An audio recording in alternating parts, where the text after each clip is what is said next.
Dan kabar Bapak dan Ibu semua yang dalam webinar ini selalu diberikan kesehatan yang baik dari Allah Subhanahu wa taala dan mudah-mudahan yang melaksanakan ibadah di bulan puasa ini selalu diberikan ridho dari Allah dan selalu diberikan semangat ya.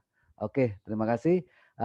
Sebelumnya, nah pada pagi hari ini sesuai tadi yang telah disampaikan oleh Bu Septi ya dan juga oleh Pak Denny bahwa pagi ini saya akan menyampaikan mengenai pemaparan teknik K3 pemeliharaan instalasi perlengkapan dan peralatan distribusi dan pemanfaatan kelistrikan.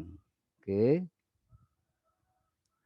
Nah, tapi sebelumnya sebelum saya memaparkan sendiri saya ingin memperkenalkan jati diri saya terlebih dahulu kepada semua rekan-rekan dalam webinar ini. Nah, biodata saya adalah saya bernama Iwan Sokani. Nah, saya lahir di Jakarta tanggal 21 November tahun 69. Alhamdulillah sekarang saya berusia 52 tahun. Saya berkeyakinan Islam, status sudah menikah, dan saya tinggal saat ini adalah di Cilegon. Kebetulan saya dari tim praktisi yang mana dulu saya bekerja di industri, tapi sekarang sudah enggak dan sekarang banyak melalang buana aja jadi dicomot si sana sini. Nah, gitu ya. Oke, CV saya adalah saat lulus di sekolah tahun 87 88, lalu 88 89 saya di engineering. Lalu setelah itu saya kuliah sambil bekerja, kebetulan waktu itu sambil bekerja di industri, ya di pabrik lebih kurang sekitar 25 tahun. Lalu 2009, 2015 saya bekerja di kontraktor dan konsultan engineering. Lalu 2012 hingga saat ini saya sebagai instruktur K3 listrik di Kemenaker RI. Lalu 2013 saya sebagai instruktur K3 generator di Kemenaker RI. Lalu 2015 hingga saat ini saya sebagai trainer K3 listrik di Kemenaker RI. Dan 2016 hingga saat ini saya sebagai konsultan engineering. Dan tahun 2017 hingga saat ini sebagai tim pengawas dan pemasangan distribusi kelistrikan.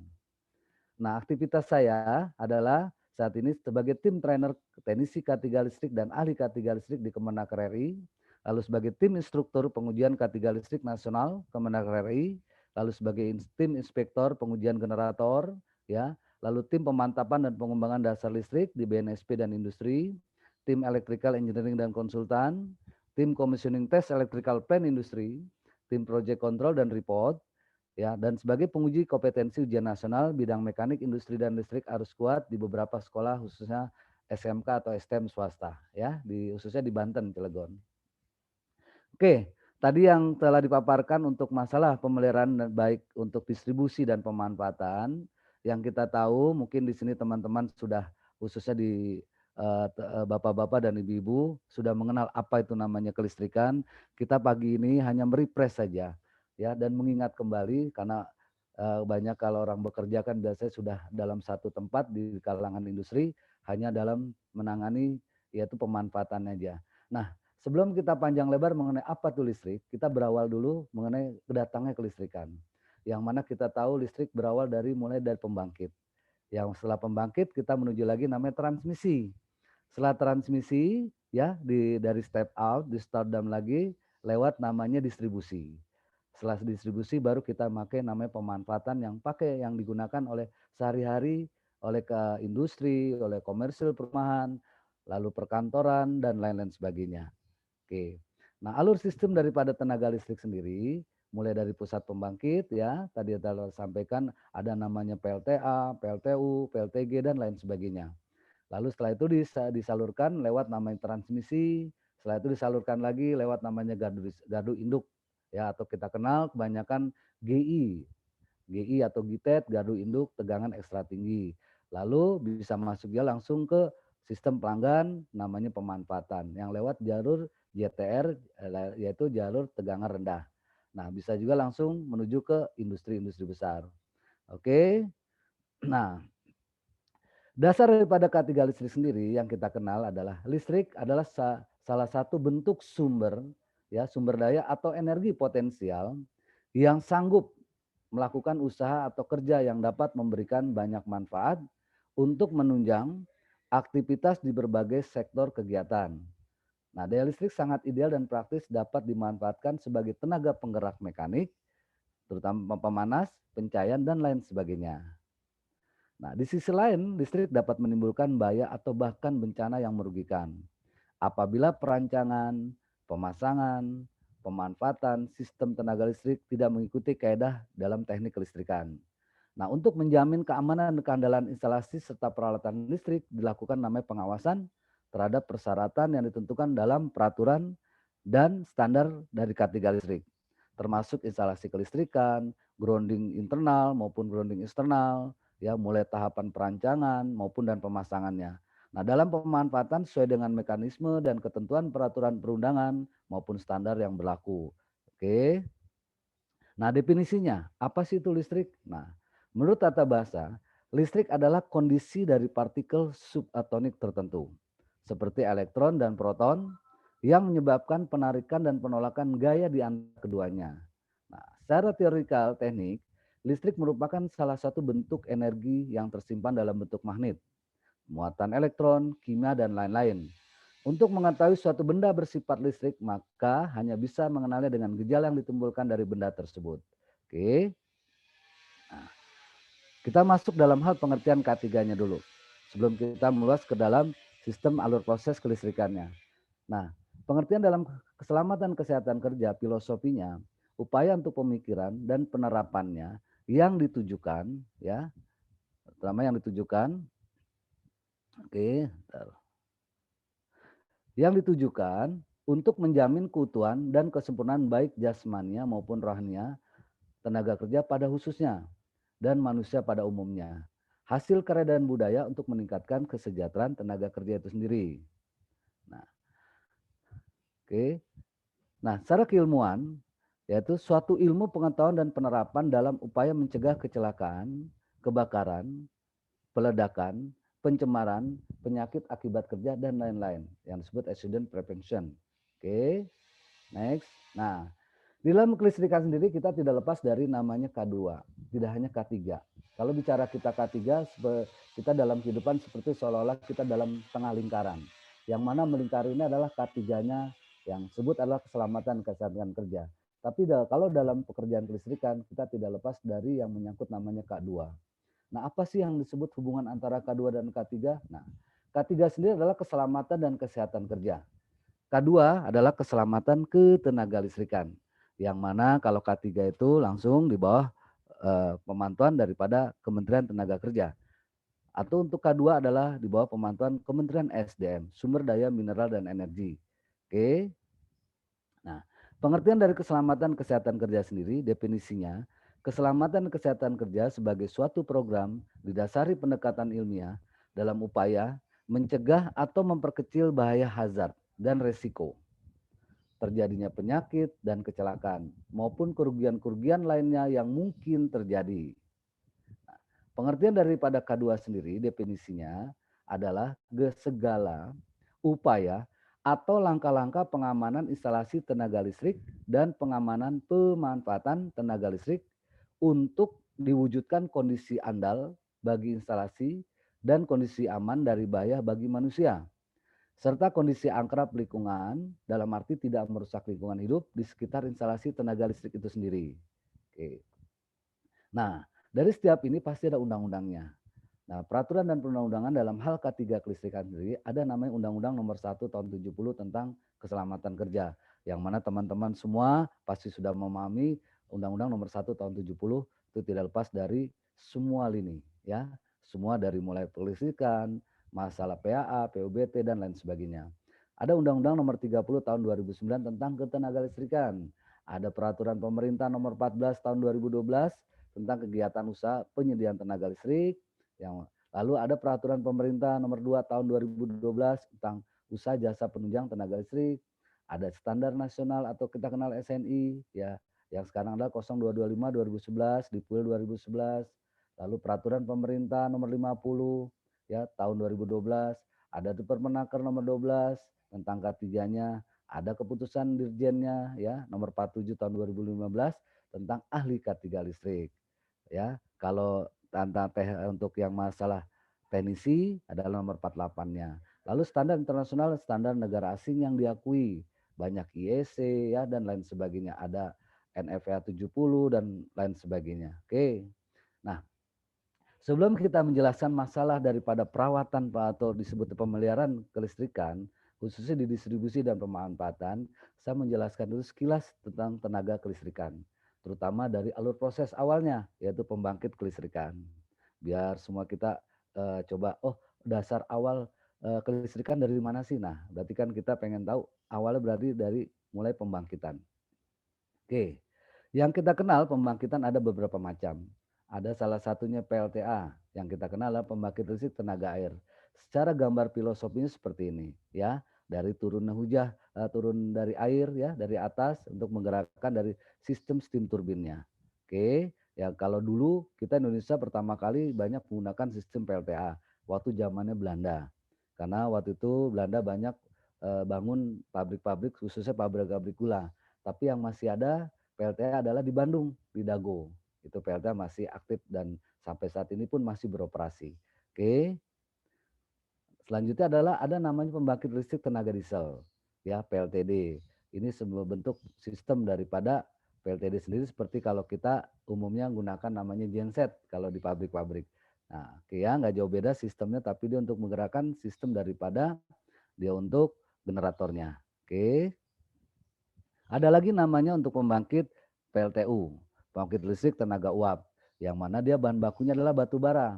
Seperti ada PLTU di Priuk, Jakarta, di Suralaya, ya Suralaya unit 1 sampai unit 8, ada lagi namanya di daerah Tangerang, ya Kronjo, ada lagi namanya di daerah Labuan, ada lagi namanya daerah Sukabumi. PLTU banyak tersebar luas, ya karena banyak menggunakan bahan bakunya adalah batu bara untuk dibakar dan memanaskan sistem boiler furnace-nya yang untuk menggerakkan sistem steam turbin. Oke, lanjut lagi ada namanya pembangkit listrik tenaga gas yang mana dia menggerakkan dengan cara gas, tetap adanya menamai pembakaran. Oke. Next, ada lagi namanya pembangkit listrik tenaga uap dan gas, PLTGU. Jadi dia paduan dalam satu proses produksi, ada dia pakai menggunakan batu bara dan menggunakan gas. Itu kalau kita kenal ada di Jawa Timur daerah Grati, PLTGU seperti itu ya. Oke, next. Ada lagi namanya PLTP, pembangkit listrik tenaga panas bumi, yang dia mengambil daripada uap panas di dalam perut bumi. Tapi biasanya dibangun dekat gunung-gunung berapi tapi yang tidak aktif. Jadi dari panasnya tersebut, uapnya untuk menggerakkan sistem turbinnya juga dan generator. Oke, next. Ada lagi namanya PLTN, pembangkit listrik tenaga nuklir, bukan dengan nuklir meledak ya, tapi mengambil dari sistem dia punya uraniumnya. Nah, untuk menggerakkan sama steam turbin atau dari panas tersebut. Oke. Nah, ada lagi namanya PLTB, pembangkit listrik tenaga baling-baling atau angin. Yang kita kenal sekarang namanya listrik terbarukan, ya. Dia menggunakan baling-baling dan sekarang kalau di daerah ini kita pasang di daerah Makassar, itu sudah terpasang. Ya, dia mengikuti arah mata angin dengan kecepatan RPM harus stabil, ya. Oke. Next. Ada lagi namanya PLTS, pembangkit listrik tenaga surya, yang sekarang lagi booming ya. Tapi dia, nah PLTS ini ada namanya dua sistem, ada on grid dan off grid. Tapi di sini dipakai adalah sistem on grid. Tapi banyak ke rumah-rumah yang sudah banyak terpasang namanya untuk pembangkit sendiri. Dia menggunakan dari beberapa sel-sel solar dan menggunakan inverter. Oke, next. Ada lagi namanya PLTS atau PLTSA, pembangkit listrik sampah yang ada di daerah Bekasi yang sudah dibangun ya. Dimanfaatkan dari sampah-sampah limbah ini tapi dipilah-pilah dulu. Enggak semua sampah dimasukkan, dipilah agar terjadi pembakaran yang sempurna untuk memanaskan uap dari panas tersebut menggerakkan daripada sistem steam turbin atau boilernya ya. Oke. Ada lagi pembangkit listrik tenaga ombak, PLTO. Tapi di kita jarang digunakan. Kalau di Eropa ada dipakai karena di dalam alat sendiri itu terjadi pergerakan yang sangat tinggi, putaran sangat tinggi. Mungkin kalau teman-teman yang sudah tahu dalam hal kecepatan daripada gelombang di dalam laut itu kan besar sekali, dia bisa memutarkan sistem daripada turbin untuk menggerakkan daripada trafo ya. Tapi di kita jarang untuk di sistem ini, banyak kan di Eropa dipergunakan ya. Oke. Nah, itulah tadi sekilas tentang daripada pembangkit. Setelah itu kita masuk dalam sistem distribusinya transmisi. Oke. Transmisi sendiri itu banyak menyalurkan dari beberapa item yaitu dari nama sebut SUTET. Nah, saluran udara tegangan ekstra tinggi. Yang mana SUTET kita kenal adalah dia mulai dari 275 kV sampai 800 kV. Lalu ada lagi yang tertinggi adalah SUTUT, saluran udara tegangan ultra tinggi. Itu di atas 800 kV ya. Lalu ada lagi SUTT, saluran udara tegangan tinggi dari 70 sampai 150 kV. Nah, ada yang terbarukan, yang terbaru sekarang ini adalah ini masih dalam uji coba. SKTT saluran kabel tegangan tinggi, dia masih di bawah. Nah, kebanyakan sebenarnya kabel underground atau di kabel bawah tanah ini yang selama ini kan dipakai adalah untuk distribusi. Tapi sudah dipakai transmisi, tapi kapasitasnya masih yaitu 150 kV. Itu maksimal. Ya, itu masih lakukan uji coba karena kita banyak kendala terutama dari kendala banjir, bencana ya dan selain sebagainya. Oke. Nah, bentuk tiang daripada transmisi ada macam-macam, mungkin teman-teman semua sering lihat namanya kalau kita lewat pinggiran jalan tol ya, terutama di pinggir-pinggiran kota. Nah, bentuk-bentuknya seperti ini. Nah, tiang salah satunya adalah tiang delta. Yang mana tiang delta sendiri ada kapasitasnya ya sampai dari mulai 220 sampai 500 kV. Lalu ada namanya tiang piramid. Ya, itu lebih kecil dari 70 kV sampai 500 bisa. Lalu ada lagi namanya tiang zigzag ya, dari kapasitas kecil juga 30 kV sampai 150. Inilah bentuk-bentuk daripada tiang transmisi yang kita kenal kalau kita sering lihat di pinggir jalan-jalan tol atau di pinggiran kota. Oke, nah kita masuk di dalam hal distribusinya. Nah, distribusi sendiri adalah jaringan distribusi primer merupakan awal penyaluran tenaga listrik dari pusat pembangkit ya, tenaga listrik ke konsumen untuk sistem distribusi langsung. Jaringan distribusi primer memiliki tegangan sistem sebesar 20 kV. Untuk wilayah kota, tegangan di atas 20 kV tidak diperkenankan. Mengingat pada tegangan 30 kV akan terjadi namanya gejala corona. Jadi corona itu bukan lagi penyakit. Jadi dari dulu listrik pun sudah merasakan namanya corona gitu Pak ya dan Ibu. Dan dapat mengganggu frekuensi radio, TV, telekomunikasi dan juga telepon. Oke.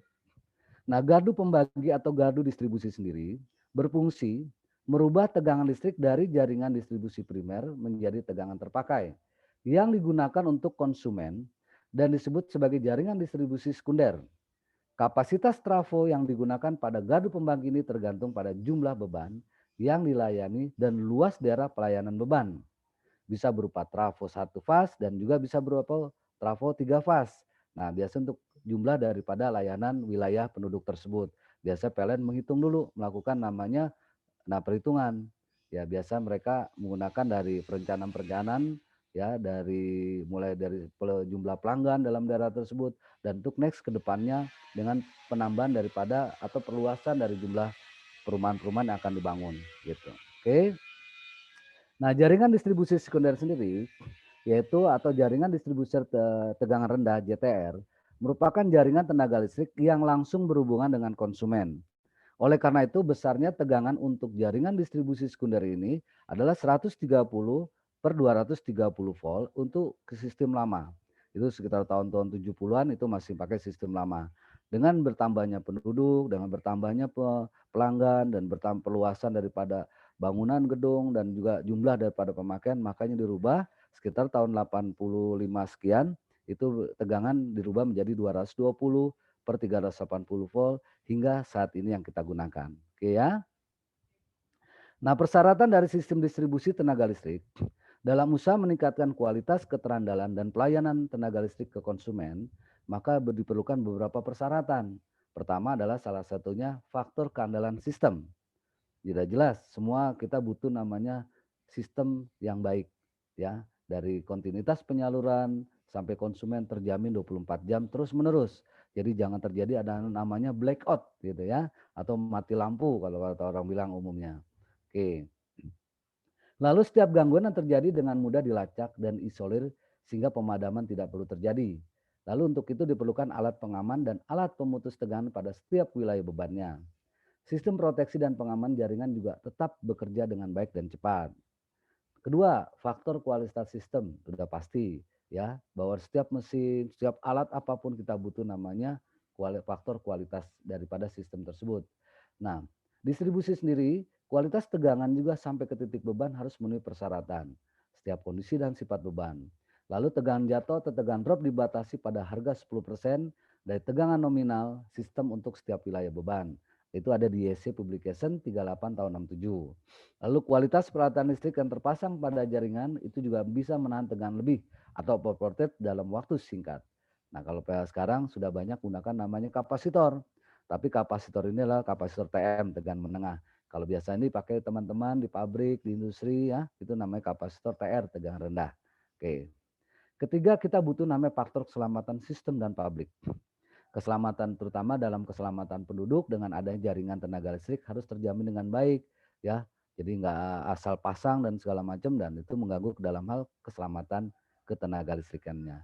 Lalu keselamatan alat dan perlengkapan jaringan dipakai hendaknya memiliki kualitas yang baik dan dapat meredam secara cepat bila terjadi gangguan pada sistem jaringan. Oke.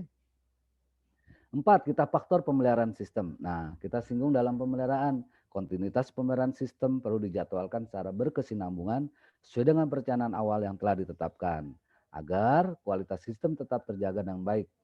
Lalu kelima, faktor perencanaan.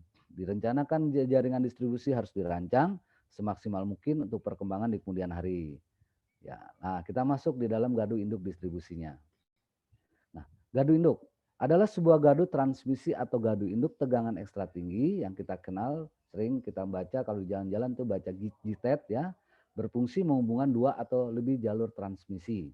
Jadi ada beberapa pembangkit atau beberapa transmisi dibuat dalam satu namanya di sistem loop ya atau paralel. Oke. Lalu gadu induk distribusi. Sebuah gadu distribusi atau yang mengirim listrik dari sistem transmisi ke sistem distribusi di suatu wilayah. Nah, ada beberapa komponen dalam distribusi sendiri yang kita kenal. Pertama adalah ada disebut switchyard. Switchyard adalah bagian dari gadu induk yang dijadikan sebagai tempat peletakan komponen utama gadu induk. Nah, pemahaman tentang switchyard pada umumnya adalah jika komponen ya utama gadu induk terpasang di area terbuka, maka disebut adalah switchyard. Lalu komponen utama gadu induk bila terpasang di area sempit atau dalam gedung, maka disebut adalah switchgear. Nah, sebenarnya yang dimaksud switchgear adalah peralatan yang ada di switchyard. Jadi yang dimaksud switchyard adalah nama yang diperuntukkan bagi gadu konvensional. Sedangkan switchgear adalah nama diperuntukkan bagi gas insulated substation atau GIS. Oke.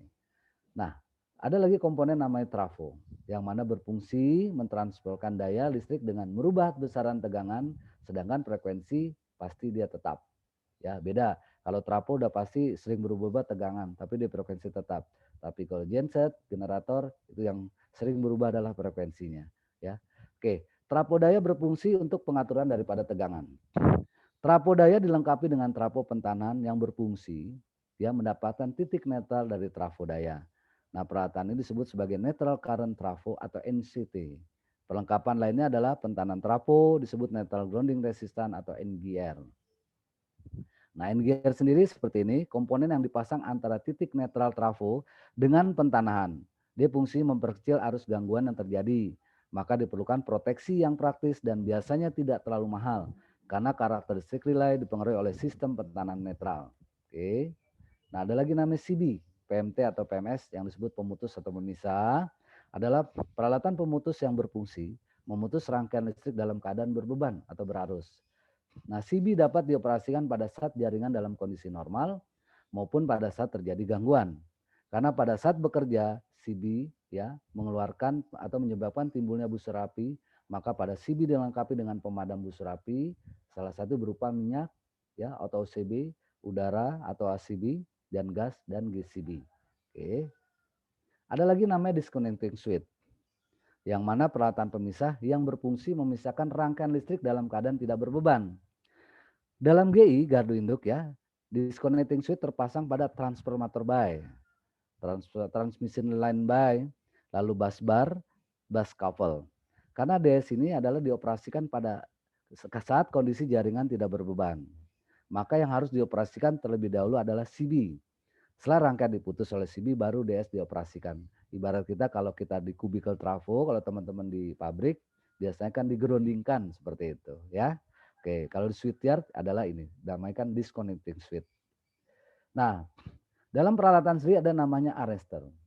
yang mana arrester seperti solar persatu peralatan yang pemecah yang datangnya ada dari beda potensial atau pengaman daripada arus petir yang berfungsi untuk melindungi peralatan listrik di gardu induk dari tegangan lebih akibat terjadi namanya sambaran petir pada kawat transmisi maupun disebabkan oleh surya hubung switching source. Dalam keadaan normal, ya tidak terjadi gangguan, lightning arrester bersifat isolatif atau tidak bisa menyalurkan arus listrik. Dalam keadaan terjadi gangguan yang menyebabkan lightning arrester bekerja, maka arrester bersifat konduktif atau menyalurkan arus listrik ke bumi. Nah, ini bentuk-bentuknya, ya. Oke. Ada nama lagi CT. CT current transformer berfungsi merubah besaran arus dari arus yang besar ke arus kecil atau memperkecil besaran arus listrik pada sistem tenaga listrik, ya, yang mana sistem pengukuran dan juga sebagai proteksi. Mengisolasi rangkaian sekunder terhadap rangkaian primer, yaitu memisahkan instalasi pengukuran dan proteksi tegangan tinggi. Nah, itu. Oke, ada lagi namanya PT, potential transformer, yang mana berfungsi merubah besaran tegangan dari tegangan tinggi ke tegangan rendah atau memperkecil besaran tegangan listrik pada sistem tenaga listrik menjadi besaran tegangan untuk pengukuran dan proteksi juga. Lalu mengisolasi rangkaian sekunder terhadap rangkaian primer dengan memisahkan instalasi pengukuran dan proteksi tegangan tingginya. Nah, ada lagi namanya trafo pemakaian sendiri. Biasanya kalau di GI kan dia harus ada trafo yang mana untuk dia pemakaian penerangannya, ya, untuk pemakaian alat pendingin dan lain sebagainya, untuk pompa air dan macam-macam untuk perangkat kerja, ya. Oke. Ada lagi namanya rel busbar. Ya, berfungsi sebagai titik pertemuan atau hubungan konektif antara trafo daya, SUTT sambungan udara tegangan tinggi, SKTT sambungan kabel tegangan tinggi, serta komponen listrik lain yang ada pada switchyard. Komponen rel busbar antara lain ada namanya konduktor, ya ACCC, ya, jenis-jenis kabelnya ya, ada HAL, THAL, BC, HDCC, ada insulator string dan fitting, dan ada insulator tension clamp, suspension clamp, socket eye, anchor shackle, spacer dan lain-lain sebagainya. Nah, dalam berdasarkan pemasangan peralatan sendiri, itu di dalam gardu ada namanya pasangan luar dan pasangan dalam. Yang mana gardu induk pasangan luar adalah gardu induk yang sebagian besar komponennya ditempatkan di luar gedung, kecuali komponen kontrol, sistem proteksi dan sistem kendali, serta komponen bantu lainnya yang ada dalam gedung. Lalu gardu induk semacam ini biasa disebut dengan gardu induk konvensional. Ya, sebagian besar gardu induk Indonesia adalah gardu induk konvensional, itu banyak dipasang di luar. Lalu untuk daerah yang padat, pemukiman, sebagian menggunakan gardu induk dan sebagian dalam. Ya, lalu gardu induk pasangan dalam, ada yang hampir semua komponennya switchgear, busbar, isolator, komponen kontrol, ya komponen kendali, kubikel dan lain-lain dipasang di dalam gedung. Kecuali transformator daya pada umumnya dipasang di luar gedung. Nah, gardu induk semacam ini disebut gas insulation substation atau GIS, yang merupakan bentuk pengembangan gardu induk yang pada umumnya dibangun di daerah perkotaan atau padat pemukiman yang sulit untuk mendapatkan lahan. Oke. Nah, ini pemasangan untuk jenisnya gardu induk yang menggunakan isolasi udara. Nah, ini pemasangan luar, gardu induk konvensional yang menggunakan isolasi udara atau bagian yang bertegangan yang satu dengan yang bertegangan lainnya. Nah, gardu induk ini berupa gardu induk konvensional memerlukan tempat yang terbuka yang cukup luas. Nah, disebut kalau sering ke teman-teman dengar ada namanya sebutan serandang atau switchyard. Emang bentuknya seperti ini, ya, pemasangan untuk gardu induk posisi luar, ya. Nah, dalam sebutan serandang atau switchyard ini dibuat dari besi siku berbagai ukuran yang dilapisi galvanis untuk mencegah terjadinya karat. Serandang dan struktur didirikan pada pondasi yang sudah dibuat sesuai dengan gambar desain. Pekerjaan persiapan pembangunan serandang dan struktur untuk sistem 70 kp, 150 dan 500 kp, dan mereka ada perbedaan pada bentuk, jarak, dan tingginya. Oke. Nah, ini kalau untuk kita lihat di pinggir jalan itu suka ada namanya GI, dia ditatanya seperti ini. Ya, ini hanya gambaran contohnya aja ya. G yang dibangun, penataan lahannya, kantor untuk direksi dan kontraktor, dan gedung peralatan. Ya, gudang-gudang bengkel dan juga untuk dia penempatan alat-alat ya. Oke. Ada sekali lagi switchgear. Switchgear ini, nah biasanya dia ada yang tadi disebutkan, semua sistem daripada dia punya kontrol segala macam itu ada dalam gedung, ya. Nah, untuk trafonya biasa di luar. Nah, kita masuk ke gardu distribusinya. Macam dan jenis gardu distribusi adalah bagian sistem jaringan distribusi yang merupakan penghubung antara sistem saluran distribusi primer dengan sistem saluran distribusi sekunder yang terdiri dari adanya trafo tenaga, peralatan penghubung, pemutus tenaga, dan juga peralatan hubung bagi tegangan rendah atau disebut PHBTR yang terletak pada suatu bangunan atau konstruksi tertentu. Nah, macam jenis dari gardu distribusi sendiri yang tadi kita kenal ada distribusi pasangan dalam dan juga gardu distribusi pasangan luar. Nah, macam dan jenisnya sendiri perlengkapan ada namanya untuk pengaman tegangan lebih, ada arrestor ya, pengaman arus lebih, fuse kita kenal ya, ada juga breaker, trafo step down-nya, pemisah, pemutus tenaga, rel pembagi dan juga sikring atau NH fuse. Lalu pentanan gardu distribusi, ada pentanan untuk pengaman tegangan lebih, ada pentanan netralnya, ada pentanan BKT pada PHBTR-nya. Nah, macam jenis daripada gardu, ada beberapa macam gardu ya, terutama pertama adalah saya jelaskan namanya gardu cantol.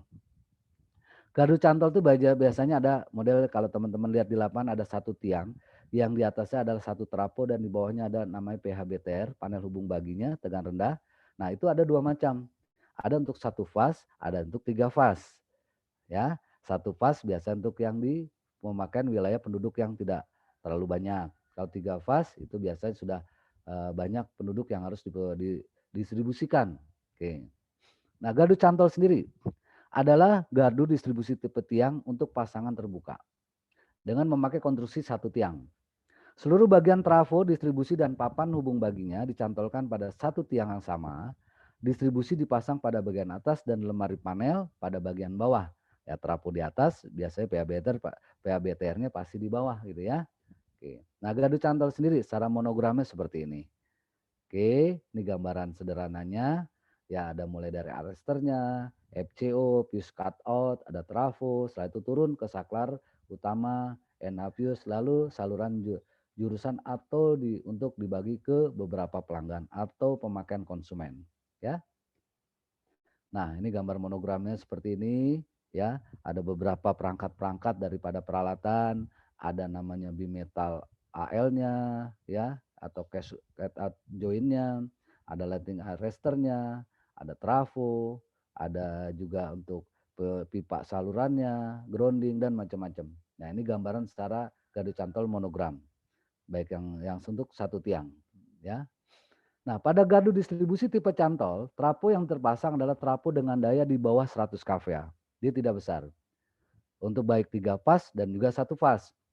Trafo terpasang pada jenis namanya CSP, Completely Self Protective Transformer, yaitu peralatan switching dan proteksi sudah terpasang lengkap dengan tangki trafo yang spesifikasinya sesuai dengan SPLN D3 ya titik 002 min 1 ya 2007. Oke. Ada lagi beberapa komponen gardu cantol sendiri tidak lepas namanya untuk panel hubung baginya ya. Itu ada ammeter analog, stop kontaknya, MCB, lalu dudukan NH fuse, lalu kabel, terutama pemakaian untuk di bawahnya NWF GBY, lalu rel tembaga busbar, dan juga kabel jenis NWY untuk ke pendistribusian. Oke. Nah, komponen gardu cantol juga tidak lepas namanya ada CT. Dan karena kapasitasnya kecil 50 kVA hingga 100 kVA, maka dipakailah menggunakan CT30 ya. Oke, dimensi di bawah ini gambarannya. Nah, perlengkapan untuk PHB dan pembagi merupakan perlengkapan listrik yang dimaksud untuk dihubungkan ke sirkuit listrik untuk keperluan melaksanakan satu fungsi atau lebih ya, proteksinya, kendali, isolasi, penyaklaran switchgear dan kontrol gear. Dalam masang PHBK harus memenuhi standar yang berlaku di IEC 601439 dan SPLN 118-3196 yang berisi untuk pasangan dalam jenis terbuka. Ya, sekurang-kurangnya 1,2 meter dari permukaan tanah dengan bebas banjir. Tapi gimana sekarang udah dibilang bebas banjir udah sulit. Banjir kebanyakan ketinggian bisa sampai 2 meter. Jadi udah lewat gitu ya. Nah, di standar beberapa standar tentang BABK antaranya adalah nah ini. Ada IEC 61439 ya, tentang general rules yang diterjemahkan menjadi SNI IEC. ada untuk power switchgear-nya, ada distribution board-nya, ada untuk construction-nya, ya, ada untuk power distribusi, assembling-nya, dan bus bar-nya. Ya, ini untuk IEC-nya daripada standar-standar yang ada dipakai untuk di dalam kelistrikan distribusi. Oke, kedua ada namanya disebut gardu portal. Mungkin teman-teman sering lihat yang namanya ada dua tiang seperti gawang gitu ya, itu disebut adalah portal, tidak ada namanya satu fas. Gardu portal semua dipakai adalah untuk 3 fas, karena memang dia pemakaian untuk kapasitas besar. Dia dipakai untuk konstruksi luar, outdoor, dan pada gardu portal, ya trafo distribusi dipasang pada bagian atas dan PHB tetap ada di bawah. Oke. Nah, ini gambarannya seperti ini ya. Oke, ada untuk single line diagramnya seperti tadi sama ya, dari ada namanya FCO ya, fuse cutout-nya, ada arrestor sampai trafo dan sampai ke bawahnya adalah PHBT untuk PHB-nya. Oke. Nah, ini diagram dari dalam satu garis gardu portal sendiri itu keterangan daripada SUTM, saluran udara tegangan menengah. Yang di atas yang kita kenal adalah untuk tegangan menengah 20 kV. Disalurkan dari gardu induk menuju pusat beban. Ya, masuk dulu ke trafo. Setelah itu ada namanya fuse cutout. Komponen proteksi yang bekerja apabila arus yang melewati lebih besar dari arus maksimum yang diizinkan. Ada juga untuk lightning arrestornya, trafonya, sama PHBTR. Oke, teman-teman di sini udah familiar lah untuk masalah pengenalan daripada ya semua trafo dan juga breaker-breaker ya. Saya di sini hanya merefresh kembali apa tuh dari sistem distribusi. Nah, distribusi ada beberapa macamnya. Ya, pertama tadi adalah cantol, kedua adalah portal. Oke. Nah, portal sendiri ada dua kriteria. Pertama adalah gardu portal yang 50 kVA sampai 100 kVA, yang mana disebut pasangan PHBTR 2 jurusan.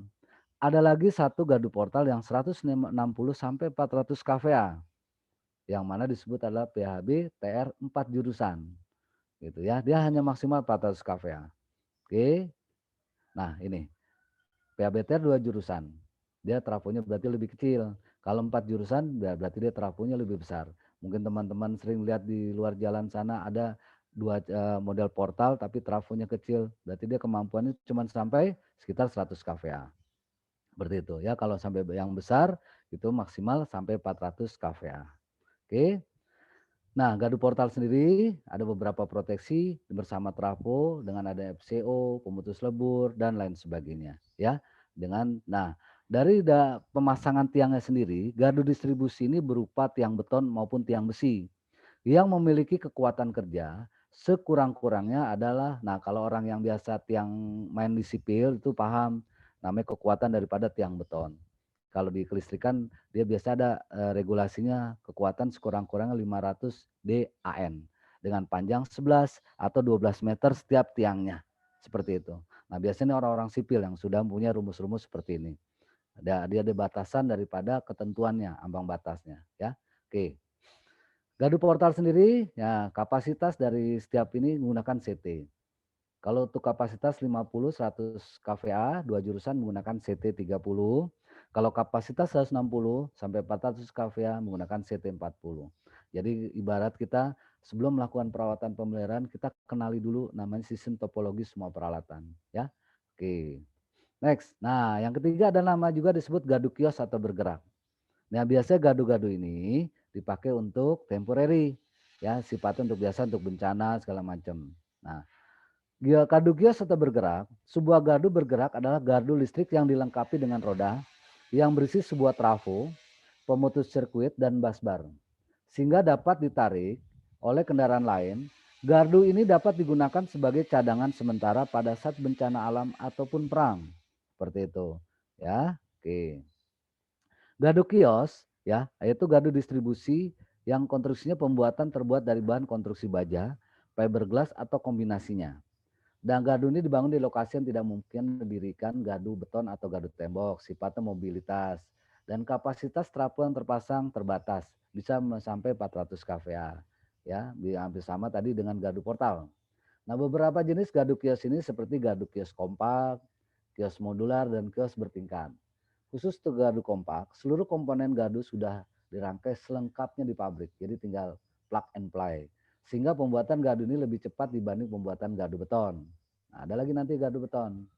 Nah, gardu kios bergerak sebenarnya adalah gardu mobile atau gardu bergerak. Biasa dipasang di dalam mobil, maka orang-orang banyak menyebutnya gardu mobil. Gardu ini bangunan pelindungnya berupa sebuah mobil, diletakkan di atas mobil, sehingga bisa dipindah-pindah sesuai dengan tempat yang dibutuhkan. Ya, karena sifatnya adalah temporary, sementara. Oke. Nah, secara umum ada dua jenis gardu mobil. Pertama adalah gardu mobil pasangan dalam atau mobil box, di mana semua peralatan gardu berada di dalam bangunan besi yang mirip dengan gardu besi. Ya. Kedua, gardu mobil jenis pasangan luar, yaitu gardu yang berada di atas mobil trailer, sehingga bentuk fisikal lebih panjang dan semua peralatan penghubung atau pemisah dan trafo distribusi tampak dari luar. Ya. Oke, nah ada lagi nama disebut gardu beton.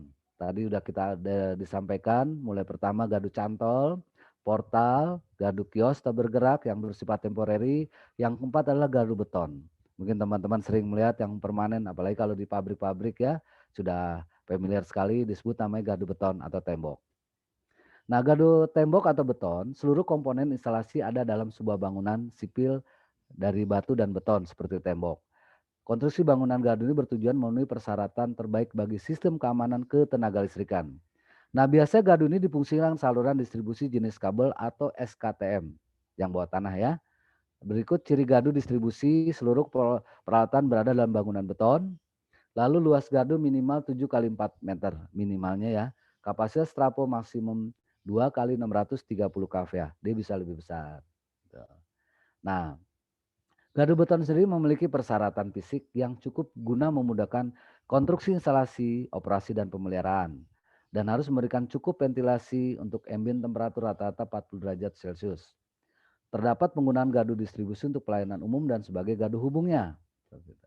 Nah, ini gardu betonnya, secara bagan satu garis gardu betonnya, ya itu ada namanya mulai dari trafo, fuse segala macam ya, dan untuk pembagian daripada berikat-berikat menuju pada konsumen. Nah, gardu beton sendiri pengertian dan fungsi disebut kalau kita kenal kubikel. Kan sering dikenal kalau teman-teman di pabrik itu kubikel trafo. Nah, sama kalau di gardu beton juga ada maksudnya kubikel atau switch gear. Nah, bisa dipisahkan tuh kalau di luar namanya tadi switch gear, di dalam adalah switch gear. Nah, kubikel 20 kP adalah seperangkat peralatan listrik yang dipasang pada gardu distribusi yang berfungsi sebagai pembagi, pemutus, penghubung, pengontrol dan proteksi sistem penyaluran tenaga listrik tegangan 20 kV. Kubikel 20 kV biasa terpasang pada gardu distribusi atau gardu hubung yang merupakan ya beton berupa beton maupun kios. Nah, standar daripada gardu beton adalah seluruh komponen utama itu trafo dan peralatan baik switching atau proteksi terangkai dalam bangunan sipil yang dirancang, dibangun dan difungsikan dengan konstruksi pasangan batu atau beton. Nah, konstruksi ini dimaksudkan untuk pemenuhan persyaratan baik keselamatan ketenaga listrikan atau disebut apa? K2. Nah, ketentuannya persyaratan parameternya antara lain ada namanya rate voltase, ada rate normal current-nya, ampere, ya, impulse return voltage-nya, short making current-nya, short breaking current-nya, ada ya, atau impulse DC test-nya, ada power frequency test. Itu harus memenuhi semua parameter daripada persyaratan. Karena kita kenal ada di dalam gardu switch gear. Oke. Nah, untuk perlengkapan hubung bagi tegangan rendah dilengkapi sekurang-kurangnya satu pemisah pada sisi pengantar masuk saklar, ada rel pembagi, pengaman lebur jenis HRC pada sisi pengantar keluar, rel dan terminal pembumian. Nah, PABTR terpasang pada dinding dan jarak antar rel ke dinding tidak kurang dari 30 cm. Pemisah adalah pemisah 3 pisau di mana pengantar netral tidak diputus, seperti itu. Nah, ada lagi yang kelima disebut gardu tipe klat atau metal. Nah, bangunan pelindungnya semua terbuat dari besi dan pasangan dalam karena umumnya semua peralatan hubung pemutus ya terletak di dalam bangunan besi. Semua peralatan tersebut diinstalasi dalam bangunan besi sehingga dalam bangunannya pelaksana pekerjaan tinggal menyiapkan pondasinya saja. Seperti itu. Ya. Nah, ini ada juga ya. Nah, seperti ini juga bisa disebut namanya gardu tipe klat metal. Ya. Dia memperlihatkan gardu ini dibangun pada tempat tidak diperbolehkan membangun gardu beton. Jadi tidak boleh permanen, jadi mau tidak mau dibuat namanya gardu tipe klat atau metal. Oke. Nah, ada lagi yang dibuat seperti ini. Itu dulu. Yang kalau teman-teman mungkin lihat ada namanya seperti kok kayak seperti panel, tapi dalamnya ada trafo. Ini disebut adalah gadu tipe klat atau metal. Seluruh peralatan terletak dalam ruangan tertutup dari metal atau logam. Ukuran gadunya 3 kali 4 meter. Peralatan sama dengan gadu beton. Seperti itu ya. Oke. Nah, ini yang terakhir ada namanya gadu traksi. Kalau kita bicara macam-macam jenis gadu. Gadu traksi adalah sebuah gadu pengubah arus traksi atau gadu tenaga traksi adalah sebuah gadu listrik yang berfungsi mengubah tenaga listrik yang dipasok oleh industri tenaga listrik agar sesuai dengan tegangan, tipe arus, dan frekuensi yang digunakan di suatu jalur kereta api, tram, atau bus listrik. Nah, gadu traksi dapat digunakan untuk mengubah arus bolak-balik 3 fase dengan frekuensi 50 atau 60 Hz menjadi arus listrik 1 fase dan frekuensi lebih rendah. Sebagaimana digunakan oleh banyak jalur kereta api, gadu traksi juga digunakan untuk mengarahkan arus bolak-balik menjadi arus arah. Nah, digunakan oleh jalur kereta api yang menggunakan listrik arus arah sebagai sumber tenaganya. Nah, gadu traksi adalah biasa dipakai untuk di KRL, ya kereta api listrik, LRT, MRT, itu disebutnya gadu traksi. Jadi beda-bedakan. Jadi kalau untuk makan konsumen tadi yang kita pakai ada gadu cantol, gadu portal, ya, gadu kios yang sifat temporary, ada gadu untuk klet metal, ya, ada lagi namanya untuk gadu traksi untuk biasa dipakai untuk perkeretaapian, ya. Disebut. Nah, daya listrik yang dibutuhkan oleh KRL ini akan disuplai menggunakan kawat konduktor yang membentang di bagian atas sepanjang rute KRL tersebut yang disebut dengan sistem catenary atau LAA, listrik aliran atas. Mungkin teman-teman kalau melihat di pinggiran rel kereta api itu yang KRL ya, ada segitiga itu disebutnya adalah LAA-nya. Nah, sistem catenary dapat dibagi berdasarkan jenis arus listrik yang mengalir. Ada arus listrik DC, ada namanya juga dipakai arus listrik AC. Ya, kapasitasnya kalau DC sampai 750 hingga 3000 volt DC. Kalau AC dari mulai 15 kilovolt sampai ke pakai 25 kilovolt. Ya, oke. Adapun sistem daripada LA di DKI Jakarta menggunakan sistem arus arah 1500 volt DC yang disuplai dari gadu traksi atau traction substation. Gadu traksi pertama kali dibangun di Indonesia pada tahun 1925 atau 1926 di Jatinegara dan Ancol dengan menggunakan sistem konfigurasi motor dan generator buatan GE atau General Electric. Saat ini sistem gadu traksi menggunakan teknologi penyarahan silicon rectifier. Selain menggunakan silicon rectifier dapat mensuplai LA dengan tegangan 1500 volt DC. Nah, sistem daripada gadu traksi menggunakan beberapa panel dan komponen seperti dari panel 20 kV, 6 kV, panel AC/DC, ya, panel interkoneksi, panel PCP, visual control panel, dan LBD link bread device. Ada trafo untuk 20 kV-nya, ya, dari mulai 1200 volt, ya, 6 kilovolt, dan sampai trafo 20 kV 380, primer sekunder kalau kita kenal seperti itu. Ada silicon rectifier-nya, DC switchgear, baterai dan charger. Lalu spesifikasi dari setiap komponen bergantung dari daya yang disuplai dari gadu traksi. Nah, di daerah DKI Jakarta, gadu traksi biasanya memiliki daya bervariasi antara 1500, 3000, bahkan sampai 4000 kW. Nah, ini makanya kalau bicara gadu traksi ini lebih kompleks, ya. Nah, gadu traksi sendiri adalah berfungsi mengkompresikan tipe arus agar sesuai dengan kebutuhan dari kereta yang digunakan, biasa dengan penyarah untuk kereta dengan arus arah atau konverter putar untuk kereta dengan arus bolak-balik pada frekuensi yang berbeda dengan frekuensi listrik masukannya. Gitu. Nah, contoh untuk gambar SLD-nya, singgalan diagram. Nah, gadu traksi seperti ini. Dari PLN tetap masuk adalah AC. Ya, dirubah dia menggunakan untuk silicon rectifier-nya untuk merubah jadi DC-nya.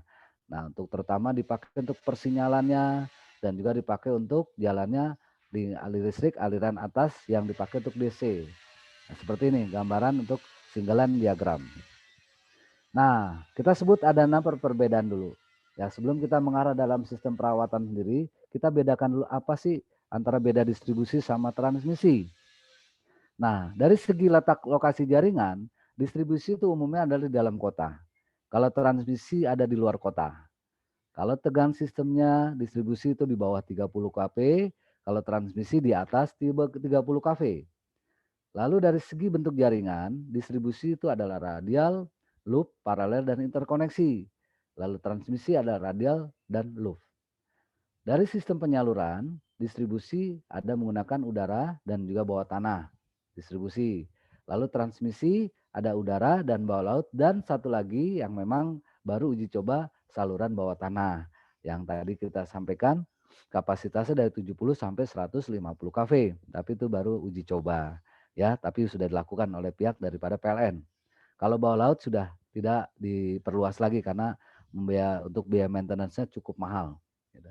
Lalu dari sisi konstruksi, jaringan distribusi lebih rumit dan beragam karena ada beberapa macam. Ada relay, ya ada beberapa komponen-komponen lain. Ada breaker dan juga ada fuse dan kabel segala macam untuk menuju ke JTR, jaringan tegangan rendah. Kalau transmisi lebih sederhana. Kalau teman-teman lihat di pinggir jalan tol segala macam kan cuma hanya tiang-tiang dan kabel dan juga isolator. Oke, analisis jaringan, distribusi pasti lebih kompleks karena banyak komponen-komponen. Transmisi lebih sederhana. Lalu komponen rangkaian yang diperhitungkan, kalau distribusi komponen R dan L, lalu transmisi R, L, dan C. Penyangga jaringannya distribusi dari tiang jaringan, kalau transmisi adalah menara jaringan. Tinggi penyangga jaringan, kalau distribusi kurang dari 20 meter, nggak ada namanya kalau di tempat-tempat Bapak tuh, dekat-dekat rumah Bapak ada namanya gardu distribusi di atas 20 meter. Semua di bawah 20 meter. Ada yang tingginya cuma 11 meter, 9 meter, 13 meter, ada yang cuma 16 meter, dia harus di bawah 20 meter. Kalau transmisi itu 30 sampai 200 meter ketinggiannya. Ya, lalu kalau kawat menghantar itu distribusi kita kenal BCC, AAC, dan ACCC, semua kabel aluminium, kabel udara, atau kita kenal kabel twist. Transmisi sama ACSR dan ACCC. Lalu kawat tarikan, distribusi dengan kawat tarikan, di kabel itu sebelahnya ada kawat, jadi dia kuat. Lalu transmisi tanpa kawat tarikan, jadi hanya kabel tok. Nah, isolator jaringan, distribusi ada jenis pasak, jenis pos, jenis gantung, dan jenis cincin. Kalau transmisi ada jenis gantung. Besarnya andongan, nah kenapa dia besar andongan 0 sampai 1 meter? Karena ada kawat tarikan, jadi dia nggak terlalu juntai ya. Ya, dia bisa 40 cm ada yang jaraknya antara line to line hanya berjarak 20 cm ada. Ya, nah kalau transmisi 2 sampai 5 meter, ya karena dia tidak ada tanpa kawat tarikan. Nah, kalau teman-teman lihat di jalan-jalan suka ada bola atau kotak tuh dia sebagai penyimbang dari terhadap bentangan angin, ya agar dari line to line tidak terjadi benturan. Jadi ngikuti, makanya jaraknya dibikin jauh antara 2 sampai 5 meter seperti itu, ya. Oke. Dari sisi fungsi, dia menyalurkan daya ke konsumen untuk distribusi. Kalau transmisi hanya menyalurkan ke gardu induk, ya tidak langsung ke konsumen langsung karena dia masih kapasitas TT, tegangan tinggi dan tegangan ekstra tinggi, ya. Oke. Untuk dari bahan penyangga, distribusi ada dari baja, besi, beton, dan kayu. Masih banyak dipakai kayu juga untuk biasa daerah perbukitan, pergunungan, masih menggunakan tiangnya dengan kayu. Tadi kotaan yang udah banyak itu beton. Kalau pengecetan tiap tahun, korosi, sekarang semua PLN udah menggunakan beton. Kalau kayu masih pakai untuk daerah perbukitan atau pegunungan. Karena kalau beton ngangkat ke atasnya berat sekali dan butuh orang banyak. Oke. Transmisi itu udah pasti dari baja. Lalu distribusi jarak antar tiang itu 40 sampai 100 meter dari tiang ke tiang. Lalu kalau transmisi jaraknya 150 sampai 350 meter. Itulah perbedaan antara distribusi dan juga transmisi. Nah, kita masuk ke sambungan tenaga listrik yang mana kita sudah menggunakan dari konsumen. Ya, sambungan tenaga listrik adalah penghantar di bawah ataupun di atas tanah, termasuk peralatan sebagian bagian instalasi milik PLN yang menghubungkan jaringan tenaga listrik milik PLN ke pelanggan atau ke konsumen tempat kita pakai sehari-hari. Ya. Nah, berdasarkan jenis tegangannya, pada sistem distribusi terbagi atas pertama yaitu sambungan tangga listrik tegangan rendah SLTR, yang mana tegangan rendah 1 faz 220, ada pelanggan juga tegangan 3 faz dengan nilai ini tegangan 2220 380 volt. Lalu kedua sambungan tangga listrik tegangan menengah SLTM. Sambungan tangga listrik menengah dilayani dengan tegangan 20 kV dengan pengukuran pada sisinya atau primernya 20 kV. Nah, konfigurasi sambungan tenaga listrik terdiri dari sambungan tenaga listrik tegangan rendah SLTR ya, 1 faz atau 3 faz disesuaikan dengan ketentuan besarnya daya tersambung. Lalu kedua, sambungan tenaga listrik tegangan menengah SLTM dengan konstruksi terbuka menggunakan peralatan pengukuran konstruksi terbuka atau outdoor. Ada juga konstruksi tertutup dengan menggunakan peralatan pengukuran konstruksi tertutup atau indoor. Oke, nah itu jadi jaringan JTR-nya sekilas saja. Dan kita masuk dalam hal pemanfaatan tenaga listrik yang kita pakai sehari-hari. Nah, instalasi tegangan rendah dari 220 volt 1 faz seperti ini. Ya, kWh meter, MCB, setelah itu, nah jangan salah. Nah, yang saya gambarkan warna merah itu adalah jalur line-nya atau fasanya. Ya, kalau untuk yang warna biru atau netralnya. Jadi kalau kita menggunakan saklar di rumah, sebaiknya line-nya lewat saklar. Jangan langsung lewat titik daripada menuju ke lampunya. Begitu juga stop kontak. Standar daripada puilnya, pemasangan daripada stop kontak sebelah kiri atau kalau kita sebut angka dari mulai nomor 1 adalah fasanya. Nah, sebelah kanannya yang kedua adalah netralnya. Nah, kebanyakan di kantor-kantor dalam satu ruangan atau rumah lah, dalam satu ruangan kalau kita tes pen ya, tes pen kalau stop kontak berarti kan fasanya ada di sebelah kiri. Nah, dalam satu ruangan aja nih ada 3 stop kontak. Kadang-kadang kita tes pen sebelah kiri nyala, di sebelahnya lagi malah sebelah kanan yang nyala. Nah, itu namanya kita ya tidak standarisasi dalam penggunaan instalasi kelistrikan. Oke, nah begitu juga di sebelahnya instalasi listrik 1 faz penggunaannya untuk apa, nah ini udah sifat hal umum ya. Oke, ada lagi yang menggunakan namanya LCB yang kita kenal ya, earth leaking circuit breaker. LCB dan dia sebagai adalah proteksi adalah bila terjadi adalah ground fault-nya. Nah, ini banyak sekarang pabrik-pabrik sudah menggunakan namanya LCB. Tapi dalam pemasangan LCB itulah antara ground dan netral tidak boleh tergabung, harus terpisah. Dan dia sangat proteksi, sangat sensitif gitu, seperti itu ya. Oke. Nah, ada lagi namanya listrik tegangan rendah 3 faz yang kita kenal 380 per 220 volt ya. Ini gambar kWh meternya ya, mulai lalu dari sistem secara topologinya. Nah,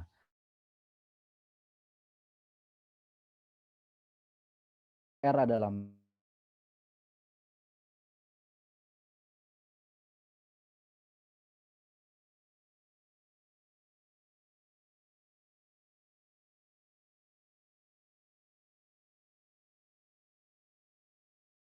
sama biru.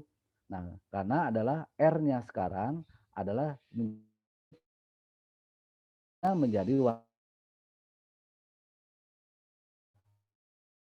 biru. Lalu untuk bonding terjadi hijau standar PUIL 2011 yang terbaru saat ini.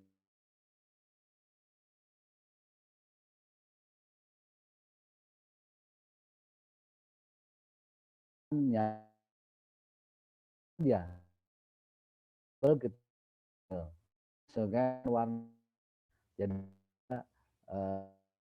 dalam menyeragam semua line itu sama. Cara menyiasati seperti itu. Oke, masuk ke dalam sistem. Nah, tadi K3 tadi dari pemaparan dari mulai itu apa, manfaatan apa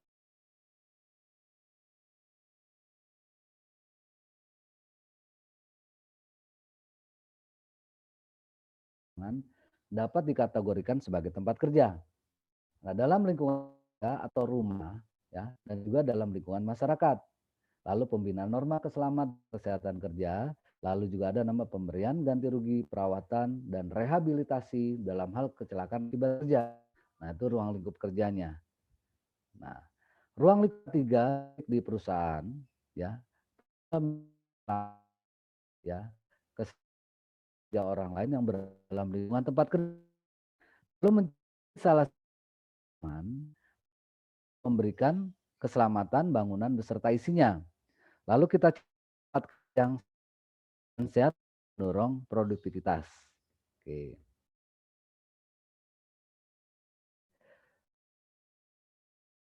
andal dan bagi memberikan dan pengawasan terhadap terjadikan yang tidak dapat secara normal atau tidak dapat ada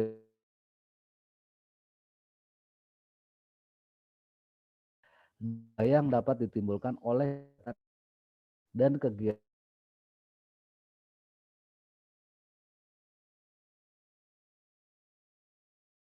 kecelakaan sakit yang timbul karena hubungan kerja yang menimpa daripada pekerja itu ya. Oke. Nah,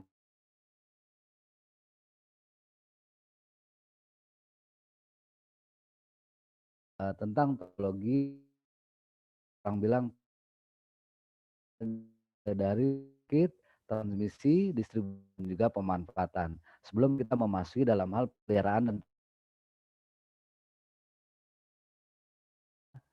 pemeliharaan ikan. Kita lihat ini apa, item utamanya apa dulu yang kita mau lakukan dalam perawatan ruang lingkupnya, lalu kita lakukan schedule dengan baik. Ya. Nah definisinya, kegiatan kerja perencanaan hingga pengendalian dan evaluasi pekerjaan, ya, instalasi dan sistem dilakukan secara terjadwal. Oke. Nah, tujuannya sendiri kalau pemeliharaan tidak lepas peralatan ini selalu andal. Lalu lebih tinggi suatu ini di Uber misalkan di pabrik, di industrinya peralatan mesin harus bagus, bisa produksi tinggi, terutama dalam penyediaan kelistrikannya dia aman, peralatan-peralatannya dari alatnya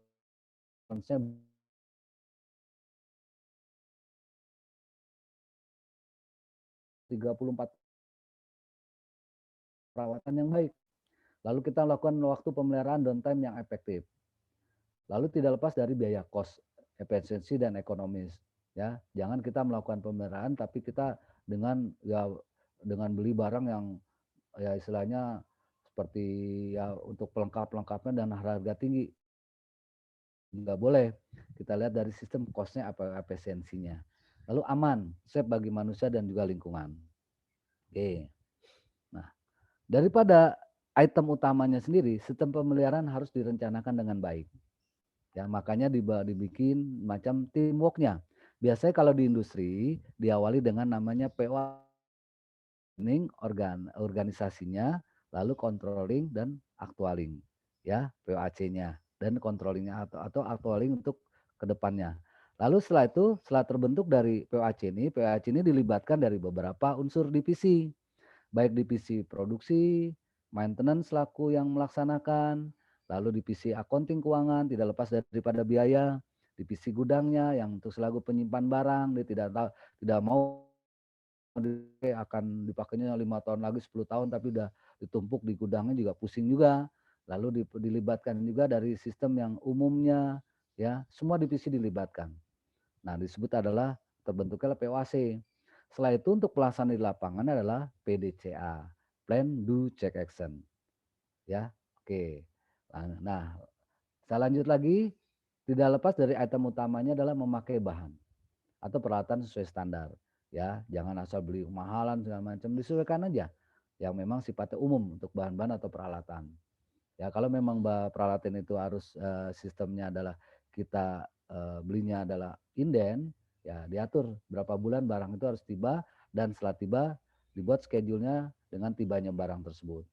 Lalu sistem distribusi yang baru dibangun harus diperiksa secara teliti. Lalu staf atau petugas pemeliharaan harus terlatih dengan baik dan jumlahnya memadai. Ya, dilakukan namanya pelatihan-pelatihan agar petugas ini paham. Lalu punya peralatan kerja yang memadai, ya. Lalu punya buku atau brosur peralatan pabrik pembuatan peralatan, kita juga harus tahu tidak lepas daripada manual book ya. Tapi dari sistem ini juga tidak lepas daripada pengalaman pekerja. Gitu juga digunakan. Jangan kita full 100% berdasarkan daripada manual book. Tapi kita juga pakai gunakan dari pengalaman-pengalaman daripada teman-teman. Lalu gambar peta dan catatan pelaksanaan pemeliharaan dibuat dan dipelihara. Lalu jadwal telah dibuat, sebaiknya dibahas ulang untuk melihat kemungkinan penyempurnaan ke depannya. Ya, biasanya kalau melakukan perawatan jangan kita mumpuni hanya berpatokan itu terus. Kita next ke depannya untuk melakukan revisi-revisi yang agar lebih baik dan lebih up to date. Lalu harus diamati tindakan pengamanan dalam pelaksanaan pemeliharaan dan gunakan peralatan keselamatan kerja yang benar, ya terutama APD-nya. Gitu. Nah lingkupnya sendiri, ruang lingkupnya tidak lepas dari pemeriksaan inspeksi secara rutin, ya. Lalu kita melakukan pemeliharaan secara rutin, kita melakukan pemeriksaan secara prediktif. Lalu setelah itu perbaikan atau pergantian peralatan yang disebut namanya dari korektif, masih baik perbaikan. Lalu perubahan atau penyempurnaan jaringan, kita melakukan improvement agar mesin atau peralatan kita pakai lebih handal. Seperti itu, ya. Oke. Nah, macam daripada pemeliharaan terdiri dari tidak lepas dari kita menggunakan waktu, metode, dan urgensi. Daripada waktu kita tidak lepas daripada sistem terencana dan tidak terencana. Dari metode ada namanya time based maintenance, on condition based maintenance, dan juga breakdown maintenance. Suatu saat alat itu mati, ya kita harus buat metode-metodenya, pemeliharaan yang baik dan cepat. Urgensi bisa bersifat daripada rutin, korektif, dan juga darurat ya. Oke. Pemeliharaan daripada preventif sendiri yaitu pemeliharaan untuk mencegah terjadinya kerusakan peralatan yang lebih parah dan untuk mempertahankan untuk kerja jaringan agar tetap beroperasi dengan keandalan dan efisiensi yang tinggi. Kegiatan pokok pemeliharaan preventif ditentukan berdasarkan periode atau waktu dan kondisi daripada peralatan. Seperti itu. Pemeliharaan dengan maksud untuk memperbaiki kerusakan hingga kembali kepada kondisi atau kapasitas semula. Ya, perbaikan untuk meningkatkan penyempurnaan jaringan dengan cara mengganti, mengubah jaringan agar dicapai daya guna atau keandalan yang lebih baik dengan tidak mengubah kapasitas semula. Seperti itu, pemeliharaan pada korektif. Lalu pemeliharaan darurat, sifatnya mendadak, tidak terencana, akibat gangguan atau kerusakan atau hal yang di luar kemampuan sehingga perlu dilakukan pemeriksaan, pengecekan, perbaikan maupun pergantian peralatan, tapi masih dalam kurun waktu sistem pemeliharaan itu sendiri. Nah, pemeliharaan sendiri adalah ada tidak lepas dari pemeliharaan mingguan, bulanan, 3 bulan, semesteran atau 6 bulan, dan juga tahunan atau 12 bulan. Nah, kita terlepas juga daripada manajemen pemeliharaan. Prinsip dasarnya apa dulu? Pemeliharaan itu kita buat ya, makanya terbentuk dan dilibatkan dari semua divisi, semua lini atau bagian. Konsep utamanya kita melakukan pemeliharaan, kita buat segmen daripada manajemennya seperti apa, sistem pelaporannya yang mana checklist segala macam ya dibuat dari sistem perawatan pemeliharaan ya atau check sheet atau block sheet-nya biar kita mudah melacak ya daripada ya kejadian-kejadian yang memang sudah tidak handal dari setiap peralatan. Nah, prinsip dasar daripada manajemennya tidak lepas dari 5M ya, baik controlling ya, baik dari man-nya, money, keuangan, ya orangnya tadi keuangan, sisi material, sisi metode, lalu mesin apa yang kita melakukan perawatan. Nah, ada sebut nama tadi saya katakan untuk di sisi 8 PDCA-nya ya, planning, organizing-nya, actualingnya, dan juga controlling. Ya, dipakai 5W plus 1H-nya. Wah, mengapa ya, what, where, who, why, when, dan kapan, how-nya. Seperti itu, kapan kita mau lakukan. Tujuannya seperti itu, prinsip dasar daripada manajemen, daripada pemeliharaan. Nah, kita berawal dari setiap melakukan dari perawatan pemeliharaan, berawal dari masalah atau problem. Dasar maintenance apa nih? Dibuat di planning maintenance-nya. Ya, kita tidak lepas dari kita kerjasama dengan production planning-nya. Ya, dari orang-orang produksi dan juga kalau di dalam sistem PLN dia membuat pelayanan daripada masyarakatnya. Ya, dia harus nanti suatu saat harus di-off-kan, melakukan perawatan pada hari-hari kapan, tanggal, bulan, tahunnya, maksudnya tanggal berapa, bulan berapa, dan itu berapa lama. Dibuat maintenance plan-nya, ya secara technical information-nya, secara koordinator secara untuk produksinya, continuous improvement-nya, schedule maintenance-nya, ya tidak lepas dari semua analisis, ya harus dilibatkan berawal dari agar tidak terjadi masalah. Oke, ada lagi namanya outtake planning dan manajemennya. Ya, mulai dari berdasarkan dilibatkan semua supervisornya, baik dari plan manajernya membuat planningnya dari sisi mekanik dan elektrik. Ya, ya dibuat dari raw materialnya juga sampai proses equipmentnya, sampai terjadi ya kesepakatan bersama untuk melaksanakan schedule perawatan dan pemeliharaan yang agar kehandalan daripada unit atau peralatan terjadi kehandalan yang baik dan bagus seperti itu. Ya. Nah, semua tidak lepas dari perawatan ini dilibatkan dari maintenance supervision-nya, ya trend version-nya, pembelian purchasing, ya inspection-nya, planning schedule, baik dari accounting, semua harus dilibatkan semua divisi. Tidak hanya yang libatkan hanya orang maintenance dan juga orang produksi. Kalau di PLN hanya dilibatkan orang lapangan dan juga hanya orang untuk perencana, enggak. Semua dilibatkan, dari jumlah orang accounting atau keuangan, dilibatkan juga dari sisi pengeluaran biayanya, seperti itu, ya. Oke, nah ini kita kenal tadi PDCA, Plan Do Check Action. Nah, dilepas juga dari performance-nya. Ya, kita mulai lihat dari permasalahan-permasalahannya, ya agar terjadi suatu nilai yang baik, lifetime yang bagus, dan agar peralatan itu bisa panjang umur pakainya. Nah, kita buat lagi, kalau kita kenal dulu namanya kalau 5R itu ada diagram tulang ikan atau fishbone. Ya, itu tidak lepas dari itu, fishbone itu. Lihat dari sisi manusianya, ya, sisi metodenya. Jadi setiap ada kejadian namanya untuk korektif atau breakdown, kita lihat diri sistem masalahnya di mana nih? Apa sisi materialnya kurang bagus atau sisi dari mesinnya, ya, yang harus memang tidak boleh 24 jam sistem produksinya dan lihat dari efek-efeknya. Nah, baru setelah itu dari hasil efeknya tersebut dibuatlah pelaksanaan untuk improvement dan pelaksanaan untuk perawatan ke depannya. Dibuat schedule yang apa lebih cepat, apa schedule yang seperti apa, nah itu dibuat semacam improvement loops-nya. Oke.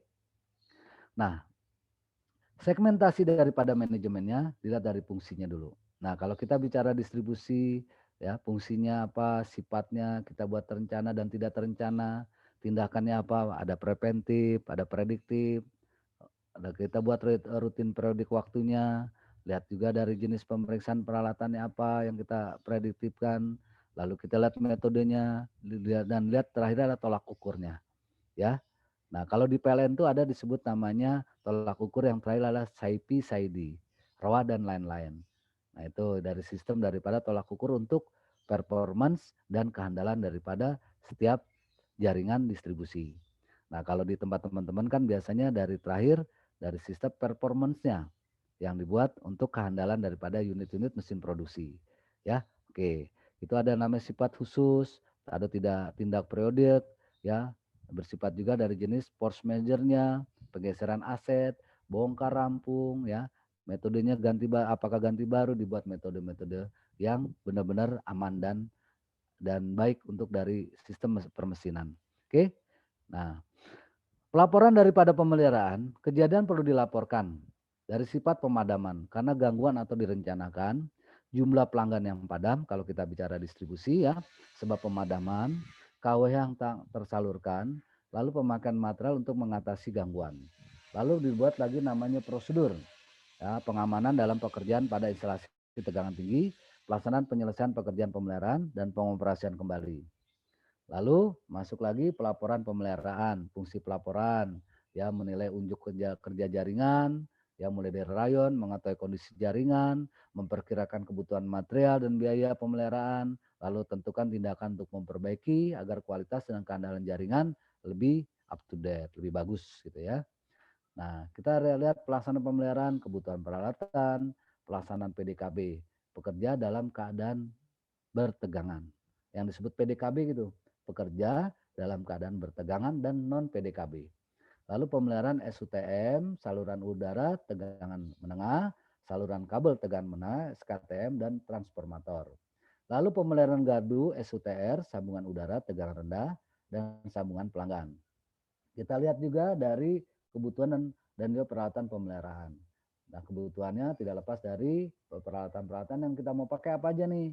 Kita list dulu, ya, contact resistant test, injection current, installation tester atau Megger, yang kita kenal umumnya Megger. Megger kan sebenarnya nama merek ya, tapi kita udah familiar disebutnya Megger. Lalu multimeter, lalu buku catatannya juga, notebook ya, atau software untuk protection relay-nya, vacuum cleaner, dan lain-lain sebagainya. Oke, dan tidak lepas daripada toolset. Gitu. Lalu, nah, kita lihat lagi landasan untuk pelaksanaan non-PDKB. Pemeliharaan dengan metode PDKB memang belum dimungkinkan. Instalasi lengkapi dengan sistem cadangan, jaringan akan dipelihara secara ekonomis tidak terlalu menguntungkan dan secara sosial tidak berdampak negatif. Sumber daya manusia dan sarana diperlukan untuk pemeliharaan dengan ya peralatan dalam keadaan bertegangan belum tersedia. Nah, keuntungan kerugian non PDKB. Terjadi kecelakaan terhadap sentuhan tegangan listrik dapat dihindarkan. Lalu pekerjaan dimungkinkan dapat dilaksanakan dengan kondisi cuaca hujan. Lalu peralatan kerja, alat bantu kerja, dan peralatan K3 harganya lebih murah. Lalu biaya pekerjaan pemeliharaan lebih murah. Kerugiannya akibat pemadaman berarti energi tidak tersalurkan atau terjual menjadi lebih besar sebanding dengan lamanya pekerjaan.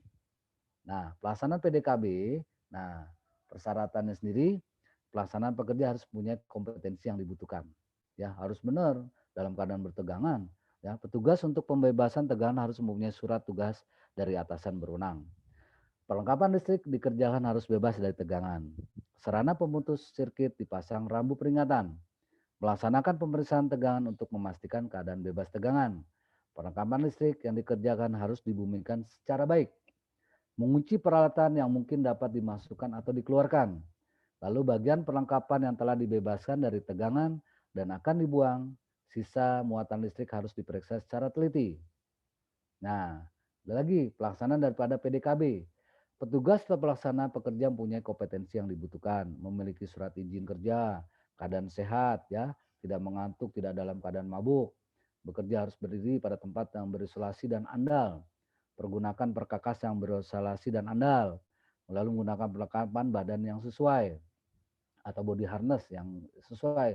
Jangan badannya gede, body harnessnya kecil, atau badannya kecil, body harnessnya gede. Nah, itu harus disesuaikan. Dilarang menyentuh perlengkapan listrik yang bertegangan dengan dengan tangan yang telanjang.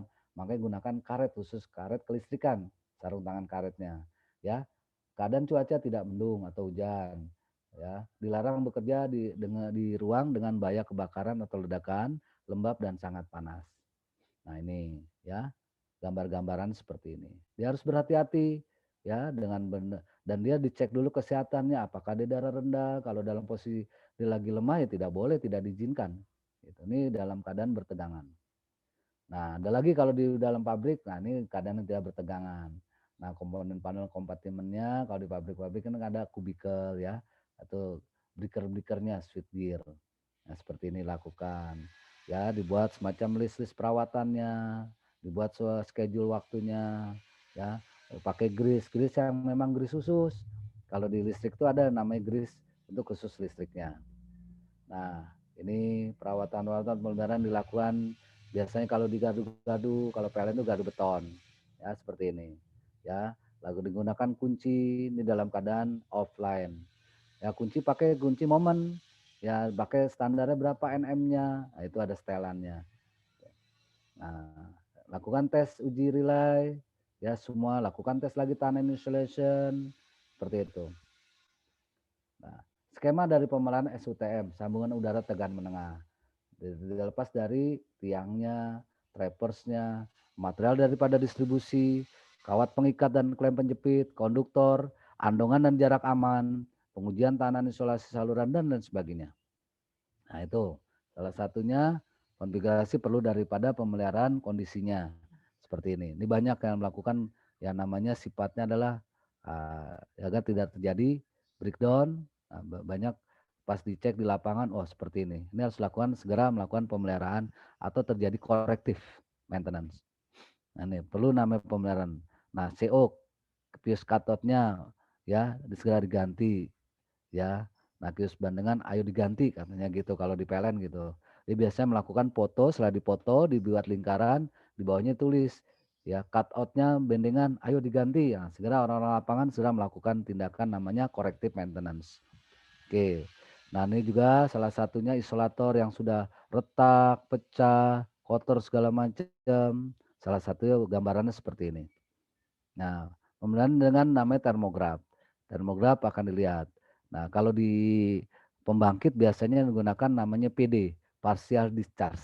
Tapi kalau di distribusi cukup menggunakan termograf. Sisi panas yang paling tertinggi yang mana? Nah, itu dilihat isolatornya yang segera dilakukan perbaikan atau pergantian. Seperti itu agar tidak terjadi namanya breakdown atau kerusakan yang lebih luas. Nah, seperti ini fenomena corona. Nah, itu disebut corona. Jadi corona itu ya bukan penyakit aja, listrik udah duluan corona katanya. Tapi kalau orang otomotif bilang, "Oh Pak Iwan dulu ada namanya Toyota Corona." Gitu. Ya, oke.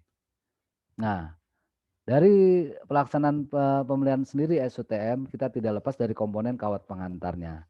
Kita cara pelaksanaannya, bebaskan kawat pengantar dari tegangan, pasang peralatan grounding pada kawat tersebut, periksa kondisi kawatnya. Di isolator juga gitu, bersihkan kawat, pasang repair slope, periksa andongan kawat, periksa ikatan kawat, ya periksa jarak aman dan juga pengantar. Lalu tiang-tiangnya juga bersihkan dari debu kotoran ya yang menempel khususnya di isolator.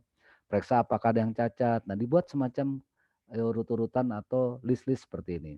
Ya, ganti apabila tiang mulai keropos ya. Dilihat apabila tiang miring akibat tarikan kawat dan sebagainya. Itu dibuat semacam perawatan pemeliharaan atau juga dilakukan pergantian. Nah, kalau di PLN tuh ada namanya kode-kode. Ya, kode-kode yang model terbaru gini. Ini dipilok. Mungkin teman-teman kalau di pinggir jalan sering lihat ada tiang sama orang PLN dipilok warna merah, kuning, ya, hijau. Dia ada kode-kodenya. Gitu. Kalau R itu apa, ya, P itu apa, K itu apa. Seperti itu. Dia punya kode-kode sendiri kalau orang PLN. Mungkin kalau teman-teman di pabrik buat kode-kode sendiri ada. Tinggal tergantung dari kesepakatan dari seluruh tim. Lalu pelaksanaan pemeliharaan SUTM sendiri, nah ini keadaan yang tidak bertegangan, ya, udah naik-naik ke atas segala macam. Ya itu kerugiannya, berarti penyaluran ke pelanggan harus di-off-kan. Seperti itu ya. Nah ini pemeliharaan SUTM sendiri dari isolatornya, fuse cathode-nya, arrestor, semua diperiksa. Gitu. Nah, ada juga namanya trafo. Trafo juga bisa dilakukan secara perawatan bulanan. Dalam keadaan kondisi beroperasi bisa pekerja berupa pemeriksaan visual, tinggi permukaan minyak, kondisi busing, tangki radiator, ya, perlengkapan dari pemadam kebakaran sendiri atau APAR, lalu pengukuran beban atau tegangan dan penyetelan sadapan. Tahunan dilaksanakan dengan keadaan tidak bertegangan atau juga bisa biasanya lakukan pemeriksaan seperti pada pemeliharaan bulanan. Ditambah pemeriksaan dan perawatan terhadap arrester, spark gap-nya, pentanahan, terminal-terminal, tempat dudukan trafo, serta menguji kontinuitas belitan, tahanan isolasi, dan polaritas indeksnya atau PI. Dan di elektrik minyak isolationnya. Ya, oke. Pemeliharaan trafo sendiri terlepas dari perawatan eksternal, ya, membersihkan kotoran, debu. Kita buat macam ya gambaran seperti ini, ya, kita atau grafiknya. Pengujian, apa yang kita melakukan pengujianan? Ada tahanan isolasi, perbandingan trafo tegangan, keseimbangan beban, di elektrik minyaknya, perbaikan apa aja? Oh ada pergantian minyak atau hanya pergantian belitan. Ada juga seperti itu. Ya, oke. Ada bersihkan perkarangannya juga, bersihkan mengecat tiang rangka, pemesanan lampu penerangan, merawat pagar pengaman, ya, dan papan peringatan, rak TR, pipa saluran kabel, dan lain sebagainya. Kita periksa kondisi, trafo, FCO, ya, tahanan isolasi, PAB panelnya, saklar utama, NH fuse, ya, lalu terminal sambungan dan juga netral untuk sambungan pentanahan. Nah ini ya, oke gambar-gambaran seperti ini. Kita harus benar melakukan, nah ini pergantian. Kalau dinyatakan oke, perawatan kita ganti yang baru. Kalau yang lama sudah dinyatakan rusak. Nah, bagian SUTR yang perlu diperiksa, dipelihara adalah mulai dari joint jumper, cross arm, isolator, tiang sampai dengan menuju ke penghantaran kabel-kabelnya. Nah, pemilihan sambungan pelanggan kita lihat. Biasanya kalau orang PLN cek dari kabel-kabelnya, hantarannya atau JTR jaringan sampai menuju alat pembatas konsumen APP, alat pengukur pembatas atau kita kenal namanya KWH meter. Sambungan pelayanan atau sambungan rumah terdiri dari dua bagian, yaitu sambungan luar pelayanan SLP, ya, pelayanan mulai titik sambungan dari tiang KTR sampai dengan unit tiang atap pengikat atap. Sambungan masuk pelayanan sampai bagian sambungan pelayanan mulai dari unit tiang atap sampai dengan alat pembatasnya atau APP. Ya, lihat lagi pemeliharaan rutin untuk sambungan pelayanan diadakan dalam periode 1 tahun sekali dengan maksud untuk meningkatkan mutu pelayanan dan penyaluran lebih tinggi. 2, adapun pemeliharaan yang dilaksanakan adalah pemeriksaan secara visual dan hal-hal yang perlu diperiksa antara lain kondisi penghantar, perangkat penghantar, kondisi titik sambungan, sampai kondisi alat pengukur tempat kita atau KWH meter atau APP-nya. Mereka melakukan pemeriksaan dan pengujian itu. Ya, berapa tahun, jadi buat sekarang schedule-nya. Oke, itu aja. So what your choice, siapa yang kita mau inginkan, kita harus sukses. Ya, sukses dalam arti kita selalu jaga kehandalan daripada seluruh peralatan dan hindarkan daripada kerugian atau file-file yang bermasalah failure. Oke, buatkan konsep manajemen pemeliharaan instalasi tenaga listrik terkait di perusahaan Anda masing-masing. Oke, terima kasih. Itu aja pemaparan pagi ini. Mudah-mudahan dapat diserap dari semua teman-teman. Jadi gitu ya Mbak Septi. Ya, halo Pak Iwan. Ya, jadi pemaparan hari ini yang mengenai daripada masalah teknik K3 pemeliharaan instalasi perlengkapan dan peralatan distribusi dan pemanfaatan listrik itu ya nanti tinggal sesi tanya jawab ya. Oke, terima kasih. Mudah-mudahan dapat diserap sama teman-teman karena saya yakin yang hadir dari webinar ini semua sudah orang-orang yang berpengalaman ya. Hanya kita merefresh saja apa itu dalam hal teknik K3 pemeliharaan kelistrikan. Oke, terima kasih. Semoga bermanfaat. Assalamualaikum warahmatullahi wabarakatuh. Ya, sekarang sesi tanya jawab Mbak Septi ya. Oke, monggo. Terima kasih atas presentasinya Pak Iwan, sangat menarik sekali topiknya. Berikutnya di sesi kedua, pembicara akan menjawab pertanyaan-pertanyaan yang sudah masuk di Q&A dari teman-teman. Namun sebelumnya akan ada informasi penting buat Bapak Ibu teman semua ya. Izinkan saya share screen. Bisa di stop share screen ya Pak Iwan? Oke, siap. Ya.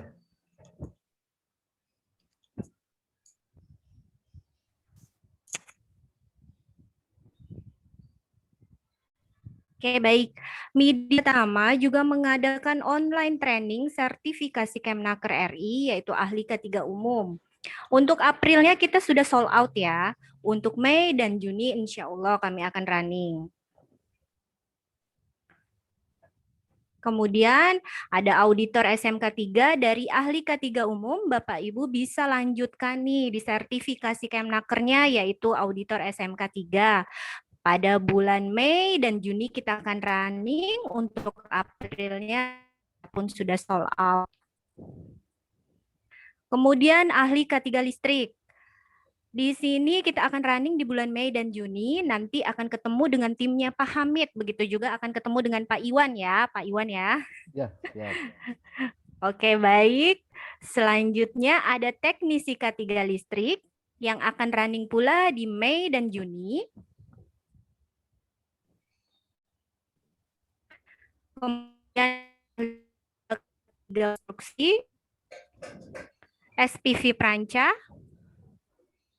petugas P3K, petugas peran kebakaran kelas D.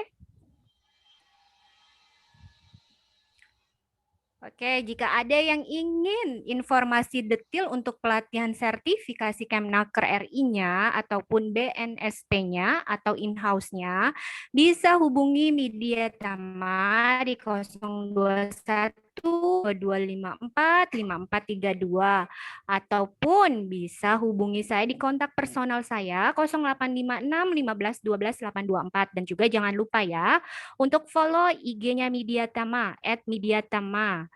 Juga Facebooknya Tama Media Tama Sertifikasi. Dan jangan lupa untuk tonton semua video ketiganya, juga video webinar selama bulan puasanya di YouTube-nya Kak Cik Deni. Dan jangan lupa juga nih untuk di-like dan subscribe-nya. Kemudian jangan lupa juga untuk ikut follow di Kak Cik Deni TikTok-nya, juga di-like ya. Media Tama juga memberikan free jaket gaul bomber seharga 375. Tapi ada syaratnya ya Bapak Ibu, sudah terinstall aplikasi Mika Pro Platinum, share sebanyak-banyaknya link YouTube Kacik Deni ke Facebook, LinkedIn, IG, follow dan like sebanyak-banyaknya video TikTok Kacik Deni.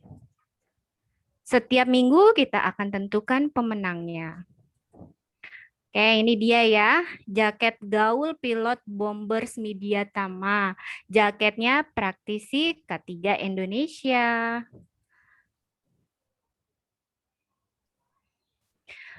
Oke, baiklah, saya akan ya. Saya ada info juga sebentar ya. Silakan. Oke, ada iklan sebentar lewat.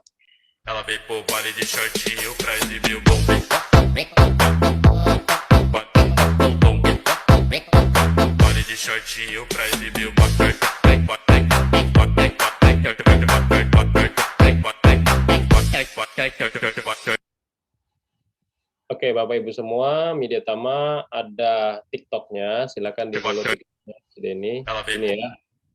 Silakan Bapak Ibu semua, banyak sekali informasi-informasi terkait dengan K3 yang ada di sini. Ya, teman-teman juga bisa langsung berkomentar di sini. Kita pun ada pemenang yang minggu kemarin ya.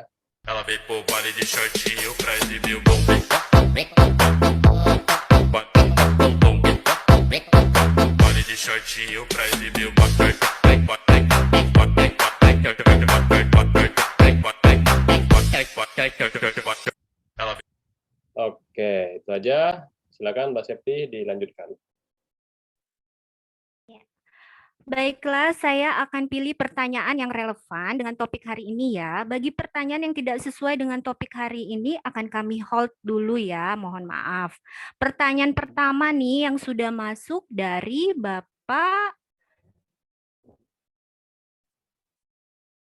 dari Bapak Agus Yulianto. Izin bertanya, apakah untuk instalasi kelistrikan dari pembangkit, transmisi, distribusi, atau gardu-gardu distribusi sampai dengan pemanfaatan, ada kewajiban untuk riksa uji dalam rangka menjamin K3-nya? Mohon dapat disampaikan regulasinya dan bagaimana proses riksa ujinya. Terima kasih. Silakan Pak Iwan dijawab. Oke, terima kasih Mbak Septi. Jadi pertanyaannya adalah instalasi kelistrikan dari pembangkit, transmisi, distribusi ya, sampai dengan pemanfaatan ada kewajiban untuk reksa uji dalam menjamin K3-nya. Itu sudah pasti, itu ada. Yang sebenarnya ada K3-nya mulai dari pembangkitan ada, transmisi ada, distribusi sampai ke pemanfaatan. Kalau pemanfaatan udah pasti, mulai dari panel-panel, panel MDP, SDP sampai SSDP-nya, sampai dengan ke penyalur petirnya. Baik dari grounding eksternal yang kita kenal, kalau penyalur petir itu adalah grounding eksternal. Kalau untuk grounding yang di panel-panel disebutnya grounding internal, itu pasti ada. Lalu regulasinya, regulasi sudah pasti ada, dan bagaimana proses reksa ujinya. Nah itu luas sekali. Nah itu bisa nanti dibaca-baca, mungkin untuk Pak Agus bisa nanti japri langsung, karena kalau dibeberkan tuh luas sekali, panjang lebar tentang masalah regulasi dan juga proses reksa ujinya, karena menyangkut dari masalah teknis pelaksanaannya. Yang pasti itu pasti ada dan itu wajib untuk melakukan reksa uji. Karena ada dua, kalau kita bicara dalam hal K3, pemeriksaan dan pengujian dari sisi keselamatannya kerja. Bedanya kalau ada juga disebut, mungkin Pak Agus kenal namanya SLO, Surat Like Operation, itu di bawah kementerian daripada ESDM. Dari sistem pembangkitan, ya, transmisi, distribusi, bahkan sampai ke pemanfaatannya di trafo dan juga kubikel panelnya, terutama panel MDP, main distribution panel, ada untuk surat like operation dari sisi teknisnya, dan dari sisi keselamatan kerjanya itu disebutnya reksa uji, pemeriksaan dan pengujian tidak lepas dari masalah K3 dan K2-nya. Itu ada semua. Ya, itu aja. Gitu. Nanti kalau untuk yang masalah regulasi dan segala macam bisa di-download di apa namanya? Di Kapro. Di Kapro ya. Itu Ya. lengkap semua gitu. Ya, betul Pak Iwan. Terima Oke, kasih Pak karena Iwan. media Tama sangat banyak Ya, membantu. Nanti Pak Agus ya ya sangat betul. simpel ya. Betul. Mungkin di media Tama tuh udah sangat, waduh, sangat good lah. Jadi bisa dibaca dengan gratis membacanya, gitu ya. Oke, kalau untuk masalah untuk ininya pelaksanaan segala macam, nah itu nanti bisa pada saat pelatihan biasanya akan menjelaskan semua. Untuk dari sistem prakteknya juga akan dijelaskan dari para narasumber gitu. Oke ya, terima Jadi kasih. kalau belum ikutan trainingnya silakan ya Bapak Ibu untuk join di Ya, pelatihannya, sertifikasinya ya Pak Iwan ya, di ahli K3 listrik betul. ataupun di teknisi K3 listriknya. Bisa hubungi saya ya Bapak Ibu. Ya. Oke baik Pak Iwan, untuk pertanyaan selanjutnya dari Pak Mustafa Kamal. Ilmu yang bermanfaat. Terima kasih Pak Iwan dan Media Tama. Izin bertanya Pak, untuk gedung atau bangunan yang menggunakan listrik premium, mengapa masih mengalami kedip atau flicker ya Pak? Karena saya pernah lihat kurang lebih 1 detik saat COS-nya. Terima kasih, COS-nya. Terima kasih. Oke, terima kasih Mbak Septi, terutama terima kasih Pak Mustafa pertanyaannya. Ini maksudnya ini kos biaya atau change of pursuit ini? Karena kalau bicara teknik ada change of pursuit. Pertanyaannya adalah untuk gedung atau bangunan yang menggunakan listrik premium. Nah, listrik premium berarti kan ini listriknya udah listrik ada tingkatan I3, I4, I2 segala macam ya. Mengapa masih mengalami kedip atau flicker? Karena saya pernah lihat di bawah 1 detik saat cost-nya. Nah, cost-nya ini maksudnya change of pursuit atau biayanya nih. Nah, jadi gini, terjadi ada flicker itu bisa dari beberapa hal. Ya, flicker itu bisa juga dikarenakan terjadi ada namanya beban kejut awal, biasa di trafo. Kita kenal namanya kalau di kelistrikan ada namanya biaya ya. Kalau malam itu ada biaya namanya biaya untuk yang pemakaian malam hari luar waktu beban puncak LWBP sama WBP. Ya, kalau WBP waktu beban puncak jam 6 sore hingga jam 10 malam. Itu sering terjadi namanya kedip. Nah, adapun yang luar waktu beban puncak itu mulai dari jam 10 malam hingga ketemu lagi sampai jam 6 sore. Kenapa waktu beban puncak sering terjadi kedip? Karena pemakaian sangat tinggi. Saat itu penggunaan konsumen tuh banyak sekali. Oke. Nah, bisa itu salah satunya itu. Dan kedua bisa juga terjadi karena ada di sisi trafo yang tidak bagus dan itu bisa dilaporkan kepada pihak PLN ya di customer service-nya bahwa di tempat kita hampir setiap hari terjadinya kedip. Nah, itu bisa dilaporkan dan disampaikan untuk kita selaku sebagai pelanggan atau konsumen. Nah, itu dari sisi kedipnya ada berapa macam. Nah, kalau udah bicara teknis dari sisi trafo bisa, dari sisi daripada grounding bisa, dari sisi dari peralatan breaker juga bisa, dari sisi daripada sistem relay-nya juga bisa. Itu salah satunya ya. Semoga bermanfaat Pak Mustafa. Oke, apalagi Mbak Septi? Oke, baik dari Bapak Hasan Hasanuddin. Siang Pak, mau tanya. Penempaan panel SDP dalam gedung itu berapa meter dari permukaan tanah, Pak? Oke, mau tanya penempatan panel SDP dalam gedung berapa meter? SDP. Sehingga sub distribution panel. Jadi panel itu ada tiga, ada MDP, main distribution panel, itu biasanya dekat kubikel trafo atau panel MCC-nya sentral, dan kedua ada panel SDP, sub distribution panel. Nah, ditanyakan adalah penempatan panel SDP dalam gedung berapa meter dari permukaan tanah. Umumnya adalah 1,5 meter umumnya. Tapi memang panel itu tidak ada dalam PUIL menstandarkan ya. Dan untuk kalau kita masang stop kontak atau saklar pasti ada ya. Di PUIL itu keterangannya 150 cm. Tapi kalau untuk panel itu disesuaikan dengan kondisi atau lingkungan. Di PUIL memang tidak disebutkan, di SNI khususnya tidak disebutkan tinggi daripada mulai dasar atap atau dasar tanah atau dasar lantai. Tapi disesuaikan dengan lingkungan yang kita mau pakai. Tapi jangan kelebihan. Banyak sekali di luaran sana orang masang panel SDP tinggi-tinggi. Pada saat terjadi ada kebakaran, waduh, yang mematikan nggak nyampai, nyari dulu kursi atau alat bantu. Belum sempat alat bantu itu dapat, udah terjadi ledakan yang besar. Nah itu perlu diperhatikan. Memang di standar SNI-nya tidak disebutkan jarak antar tinggi dari top dari panelnya sampai ke landasan bawah. Yang ada di SNI sendiri adalah untuk jarak stop kontak dan saklar adalah 150 cm terhadap lantai kerja. Lalu kalau untuk kita pasang di bawah adalah 30 cm minimal jarak dengan lantai kerja. Kalau untuk panel kita sesuaikan dengan lingkungan saja. Tapi umumnya ya kita sesuaikan dengan besar panel SDP-nya. Seperti itu, ya. Oke, itu aja Pak Hasan, ya. Pak Oke, Hasan. ya. Oke, Bapak Ibu, kita masuk ke season 3 ya. Bagi yang ingin bertanya langsung dengan pembicara, silakan klik tombol raise hand yang ada di layar PC atau HP Bapak Ibu semua ya. Kami akan memberikan kesempatan untuk bertanya langsung dengan Bapak Iwan. Oke, halo Bapak Ibu. Jika tidak ada yang raise hand, maka saya akan lanjutkan untuk pertanyaan berikutnya. Sebelum kita closing ya. Sepertinya tidak ada yang raise hand nih Pak Iwan. Baik, kita lanjut untuk membaca pertanyaan saja ya Pak ya. Untuk jawab pertanyaan ya Pak Iwan. Ya. Ya, barangkali 2 pertanyaan lagi ya Pak Iwan ya sebelum kita closing. Monggo Mbak Septi. Oke, baik. Oke, baik, saya akan bacakan dari Bapak Rio Sirait. Atas perubahan PUIL 2000 ke 2011, terdapat perubahan standar warna kabel listrik. Sementara di lapangan kita temukan masih menggunakan aturan PUIL 2000. Apakah dari sisi K3-nya menjadi temuan, Pak?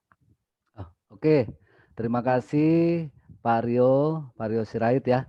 Sebenarnya dari sisi temuan K3 tidak ada Pak. Tadi yang telah saya sampaikan bahwa peraturan PUIL yang terbaru 2011 SNI 0224/2011 bahwa kabel untuk R yang lama adalah R merah, S kuning, T hitam, N biru netral. Kalau untuk grounding hijau dan kuning. Yang terbaru ini 2011 R itu menjadi hitam, S menjadi warna coklat, T menjadi warna abu-abu, N tetap warna biru, grounding adalah hijau dan kuning. Itu tidak masalah. Enggak, asal nanti untuk penyeragamannya agar di tempat teman-teman Bapak yang bekerja di lapangan tidak bingung. Karena kita beli kabel baru, biasanya warnanya itu kita siasati dengan cara apa? Gunakan pakai vinil. Biar kita seragamkan semua. Misalnya Bapak beli kabel baru, R-nya adalah warna hitam, agar seragam dengan yang existing yang lama, Bapak gunakan pakai vinil. Vinilnya apa? Warna merah. Jadi kita pakai dengan mengikuti yang metode lama dulu. Itu nggak masalah dalam hal K3. Dengan siasati Bapak gunakan vinil saja. Seperti itu. Oke, Pak Rio? Itu. Oke, baik Pak Iwan, ini ada yang raise hand ya. Kita kasih kesempatan ya Pak ya, kepada Bapak Dodi Charles. Oke, baik. Sebentar. Halo Pak Dodi. Halo Pak Dodi. Halo Pak. Halo Pak Dodi, ada pertanyaan langsung yang ingin disampaikan kepada Pak Iwan? Halo Pak Dodi. Halo Pak. Ada Pak Hasanuddin. Silakan Pak Hasan. Mana yang duluan? Jangan, coba Pak Hasan dulu. Halo Pak Hasan. Pak Dodi, Pak Hasan, silakan di-unmute dulu, suaranya belum masuk Pak. Pak Hasan, silakan berbicara. Oke. Kalau belum bersuara, silakan lanjutin satu lagi. Lanjut pertanyaan aja ya. Halo. Halo Pak Iwan. Ya, halo Pak Hasan. Selamat siang Pak, terima kasih Mbak Sekti. Siang Pak Hasan. Iya, ini aku punya pertanyaan ini Pak Iwan terkait Monggo, masalah arrester. monggo Pak Hasan. Eh, ini kan aku kerja di mining nih Pak, di Kalsel. Nah, Ya, sementara kita itu dituntut di mining itu arresternya itu harus tercover semua untuk gedung-gedungnya. ya, Nah, saya kebetulan pasang arresternya itu dipakai penangkal petirnya itu radio 150 Pak di luar gedung. ya. Cuman pada saat sering terjadi petir, itu perangkat elektronik di dalam kantor itu biasanya kena Pak itu. Kira-kira solusinya apa ya Pak ya? Oke. Ya, makasih Pak Hasan. Nah, Iya, sama-sama. sekarang pertama adalah di tempat Pak Hasan, grounding eksternalnya dengan internal tergabung nggak Pak? Enggak Pak, terpisah sih Pak. Terpisah. Nah, jarak antara grounding internal sama internal jauh. Eksternal dan internal. Kita kan pakai radius yang 150 Pak, yang Pakai mereknya itu. elektrostatik. Iya betul, Nah, ya betul lah. oke. Nah, itu kabel elektrostatik sendiri dari pemasangan konstruksinya atau instalasinya dari elektrostatik sendiri itu Bapak supportnya di pertama sebelum turun kabel tersebut pakai namanya FRP enggak Pak? Fiber Reinforced Plastic. Nanti setelah itu baru turun ke instalasi dengan gunakan kabel. Nah, kabel yang dipakai kabel penurunannya tersebut Bapak pakai kabel apa? Kabel Kabel BC apa kabel pakai kabel NYY atau NY, kabel apakah NYY Pak, NYY yang luas penampannya itu 70 mili. Terus 70 mili? kebetulan Ya. tower kita itu pakai triangle Pak untuk penangkal petirnya. Oke, sip. Berarti udah satu penurunan ya dengan pagar, Betul. tapi tidak menggunakan kabel coaxial kabel tidak ya, tapi pakai Bukan kabel Pak. NYY. Betul Oke. Pak. Nah, kenapa bisa lari sampai ke tempat peralatan Bapak? Nah, arrestor sendiri Bapak sudah hitung miliampernya belum? Kan arrestor tuh ada arrestor untuk kontrol, arrestor untuk power. Jadi setiap breaker Bapak menggunakan arrestor untuk power. Pakai miliampernya kan ada yang pakai 25 miliampere sampai ke 50. Nah, sampai nah itu diperhitungkan juga dari setiap breaker Bapak menggunakan arresternya disesuaikan dari setiap breaker seperti itu. Dan kedua, ya untuk grounding internal Bapak udah lakukan pengukuran itu rata-rata di bawah 5 ohm, di bawah 3 ohm lah. Kalau umumnya kalau di industri di bawah 3 ohm mining. Gitu. Lalu kalau untuk yang untuk softwarenya ya untuk kontrol yang semacam di sistem server biasanya umumnya dipakai di bawah 1 ohm untuk yang grounding ya. Lalu untuk penyalur petir sendiri Bapak hasilnya berapa ohm waktu itu? Pasan. Pasan monitor? Pasan masih monitor? Soal saya harus dapat data ini yang lebih akurat. Pertama adalah ohm daripada hasil dari ya Pasan. Iya, standar kami itu di bawah 5 ohm Pak untuk eksternal arrester kami Pak. Pengukuran grounding eksternalnya kemarin terakhir berapa ohm Pak? Bapak Kemarin kita ambil data ya? untuk eksternal office-nya itu dia Ya. di sekitaran, cuman itu Pak ya, cuman heran juga Ya. sih Pak. Ya. Dari data kami waktu pemasangan kan standarnya dapat 3,5. Ya. Terus pada saat 3 bulan berikutnya kok langsung berubah ya Pak ya, dapat 6 Pak, dapat 6,5. Oh jadi tinggi. Nah Iya. ya, yang masang tuh masang sendiri atau lewat kontraktor Pak? Kontraktor Pak, vendor Pak. Jangan-jangan cuma dikasih garam doang Pak.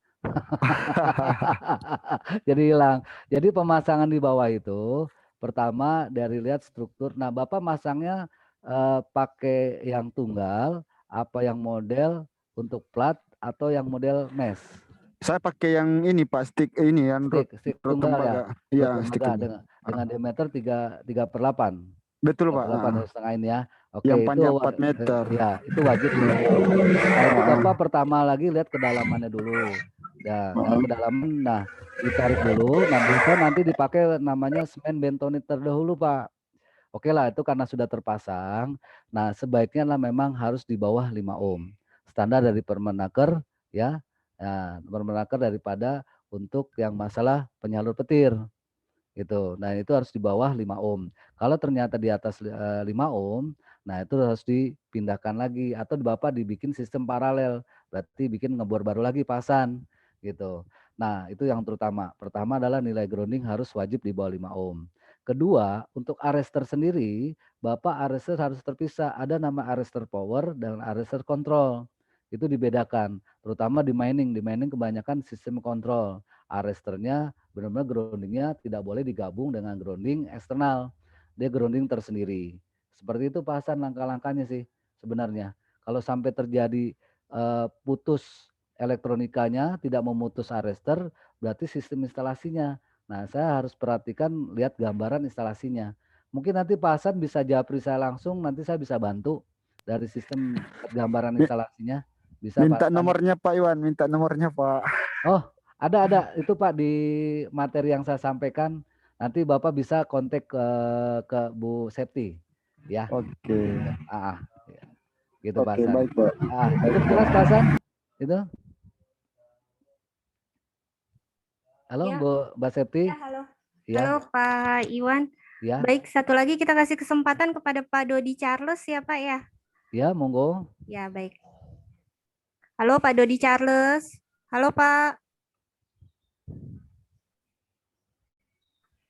Pak Amir Halo, Hamzah Pak tuh. Ya. Halo Pak Amir Hamzah. Halo Pak Amir. Halo Pak Amir. Gunakan raise hand buat Bapak Ibu semua berbicara langsung dengan instruktur ya. Halo Pak Amir, silakan di-unmute dulu supaya suara yang terdengar. Oke. Halo Pak, selamat siang Pak Iwan. Siang Pak Amir. Ya, kebetulan saya juga dari Cilegon nih Pak, Woi, mantep. Tetanggaan ya. tetanggaan. Iya, iya, iya. Oke, Pak Iwan, Gimana? Ya, bagaimana Pak Amir? saya pernah ngikutin sebuah interview untuk masalah listrik Pak Iwan. Ya, ya. Jadi pertanyaannya itu di listrik itu ada tulisan danger sama warning gitu. Ya. Yang itunya itu bedanya gimana ya Pak? Danger sama warning itu ya Pak? Oh, kalau itu kan bahasa Jawa Pak ya, Pak Amir ya. Danger itu kan adalah bahaya. Warning itu kan adalah peringatan. Kalau arti katanya kan seperti itu. Danger dalam arti bahaya, punya tingkat bahaya, tegangan, yang mana kalau dalam kelistrikan, titik ambang batasnya adalah 50 volt AC. Kalau kita bicara AC, adalah titik ambang batas. Sorry Pak, bukan warning Pak, tapi hazard gitu Pak. Oh, hazard. Hazard itu kan Danger berarti gitu. danger. Danger adalah kan bahaya. Hazard itu adalah suatu tindakan ya atau terjadinya akibat kendala tersebut. Seperti itu. Itu kan adalah suatu kosakata aja, Pak, sebenarnya. Oh gitu, kosakata aja ya Pak. Kosakata aja. Hazard adalah bahaya daripada peralatan dengan tegangan yang sangat 300 sampai 380 volt. Bicara TR, tegangan rendah. Kalau kita bicara tegangan menengahnya adalah 20 kV. Seperti itu. Dan titik ambang batas kalau kita kenal AC adalah 50 volt AC. Kalau DC adalah 120 volt DC. Nah, hazardnya adalah kita tindakan adalah kita menghindari dari hal tersebut. Itu salah satu yang tadi saya sampaikan. Seperti itu Pak Amir. Gitu ya. Gimana Pak Amir? Oke, Pak Iwan. Ya, sama-sama. Ya, Cilegonnya di mana Pak Amir? Halo? Ya. Oke, Mbak Septi. Mbak Septi. Ya, halo Pak Iwan. Ya. Oke, baik. Saya rasa untuk materi webinar kita hari ini sudah selesai Bapak ya. Sudah 11.30, sudah 2 jam ya Pak ya. Ya. Baiklah, izinkan saya untuk closing ya Pak Iwan ya. Oke, siap. Baiklah teman-teman semua, kita sudah di penghujung acara. Sebelum kita tutup, mungkin kita ingin mendengar terlebih dahulu closing statement dari pembicara kita yang luar biasa ini, sehingga Bapak, Ibu, teman-teman semua dapat bekerja dengan selamat dan sehat di tempat kerja. Kepada Pak Iwan, kami persilakan. Oke, terima kasih. Mukamu ditayangin ya. Oke, terima kasih sebelumnya kepada pertama ke Media Tama yang telah menayangkan webinar kepada khususnya masyarakat umum. karena terutama dalam hal kelistrikan ini adalah suatu kelistrikan sangat penting dalam masyarakat, karena memang listrik ini suatu ya peralatan yang tidak terlihat ya, tapi sangat membahayakan. Dan yang telah saya sampaikan pada pagi ini ya, siang ini, mudah-mudahan dapat diserap oleh teman-teman khususnya dalam webinar ini, karena tidak lepas ilmu itu adalah penting. Ya, sesuatu harta. Karena kalau ibarat kendaraan, rumah itulah harta yang bisa hilang, tapi kalau ilmu tidak. Dan harapan saya semua teman-teman yang mengikuti webinar pada siang ini dapat menyerap tentang dalam hal kelistrikan. Karena biarpun gimana pun kelistrikan itu penting dalam kehidupan kita sehari-hari. Tidak terlihat tapi membahayakan, tidak terlihat tapi menjadi sahabat dalam kehidupan kita sehari-hari. Oke, harapan saya terus belajar apapun yang kita dapat dalam hal keilmuan itu adalah bermanfaat dalam kehidupan kita. Dan semoga sukses semua dalam mengikuti webinar ini selanjutnya, dan sukses terus untuk Media Tama dan juga teman-teman yang hadir dalam webinar ini. Terima kasih sekali lagi, dan saya mohon maaf apabila penyampaian saya pada siang ini ada kekurangan, itulah kekurangan saya. Adapun penyampaian yang lebih adalah itu semua dari Allah dan saya hanya sebagai syariatnya saja. Oke, good luck, sukses semua, dan mudah-mudahan kita sampai ketemu lagi, dan mudah-mudahan teman-teman yang belum mengikuti pelatihan teknisi dalam hal K3 kelistrikan maupun sebagai ahli bisa langsung menghubungi Mbak Septi ya, biar lebih jelas nanti nih banyak manfaat-manfaat yang diikuti dalam pelatihan pembinaan nanti. Oke, terima kasih Pak Denny, Mbak Septi. Terima kasih. Assalamualaikum, dan semua terima kasih pada teman-teman dalam webinar ini. Saya kami ucapkan akhir kata. Assalamualaikum warahmatullahi wabarakatuh. Oke, baik. Wah, luar biasa sekali materi kita hari ini ya. Masih banyak pertanyaan-pertanyaan yang belum terjawab. Teman-teman, semua dapat mengirimkan emailnya ke email yang tertera saat mendaftar webinar. Kami mengucapkan terima kasih yang sebesar-besarnya atas kesediaannya instruktur untuk berbagi ilmu, sharing-sharing terkait dengan topik hari ini yang sangat luar biasa. Kami doakan semoga Bapak Iwan Syaukani diberikan keselamatan, kesehatan, diberikan rezeki berkah berlimpah dan kebahagiaan. Amin, amin. Amin, amin, ya rabbal alamin. Oke, baik teman-teman. Bagi teman-teman semua yang sudah mengikuti webinar ini dari awal sampai akhir, kami mengucapkan terima kasih. Semoga ilmu ini dapat bermanfaat di tempat kerja Bapak Ibu semua. Lebih dan kurangnya saya mohon maaf. Nama saya Septi sebagai host hari ini. Saya akhiri, billahi taufik wal hidayah. Wassalamualaikum warahmatullahi wabarakatuh. Selamat berjumpa di webinar Media Tama berikutnya. Bye. Salam safety. Pak Iwan, Oke, terima kasih semua. Terima kasih Pak Iwan. Oke, Bapak Ibu semua, nanti siang jam 1 kita ada webinar terkait dengan konstruksi, terkait dengan topiknya tender ya. Kalau Bapak Ibu semua pengen belajar tender, silakan nanti bergabung lagi jam 13. Terima kasih. Pak Iwan, punten materinya ya Pak. Jangan lupa di-share ke saya. Oh, pasti.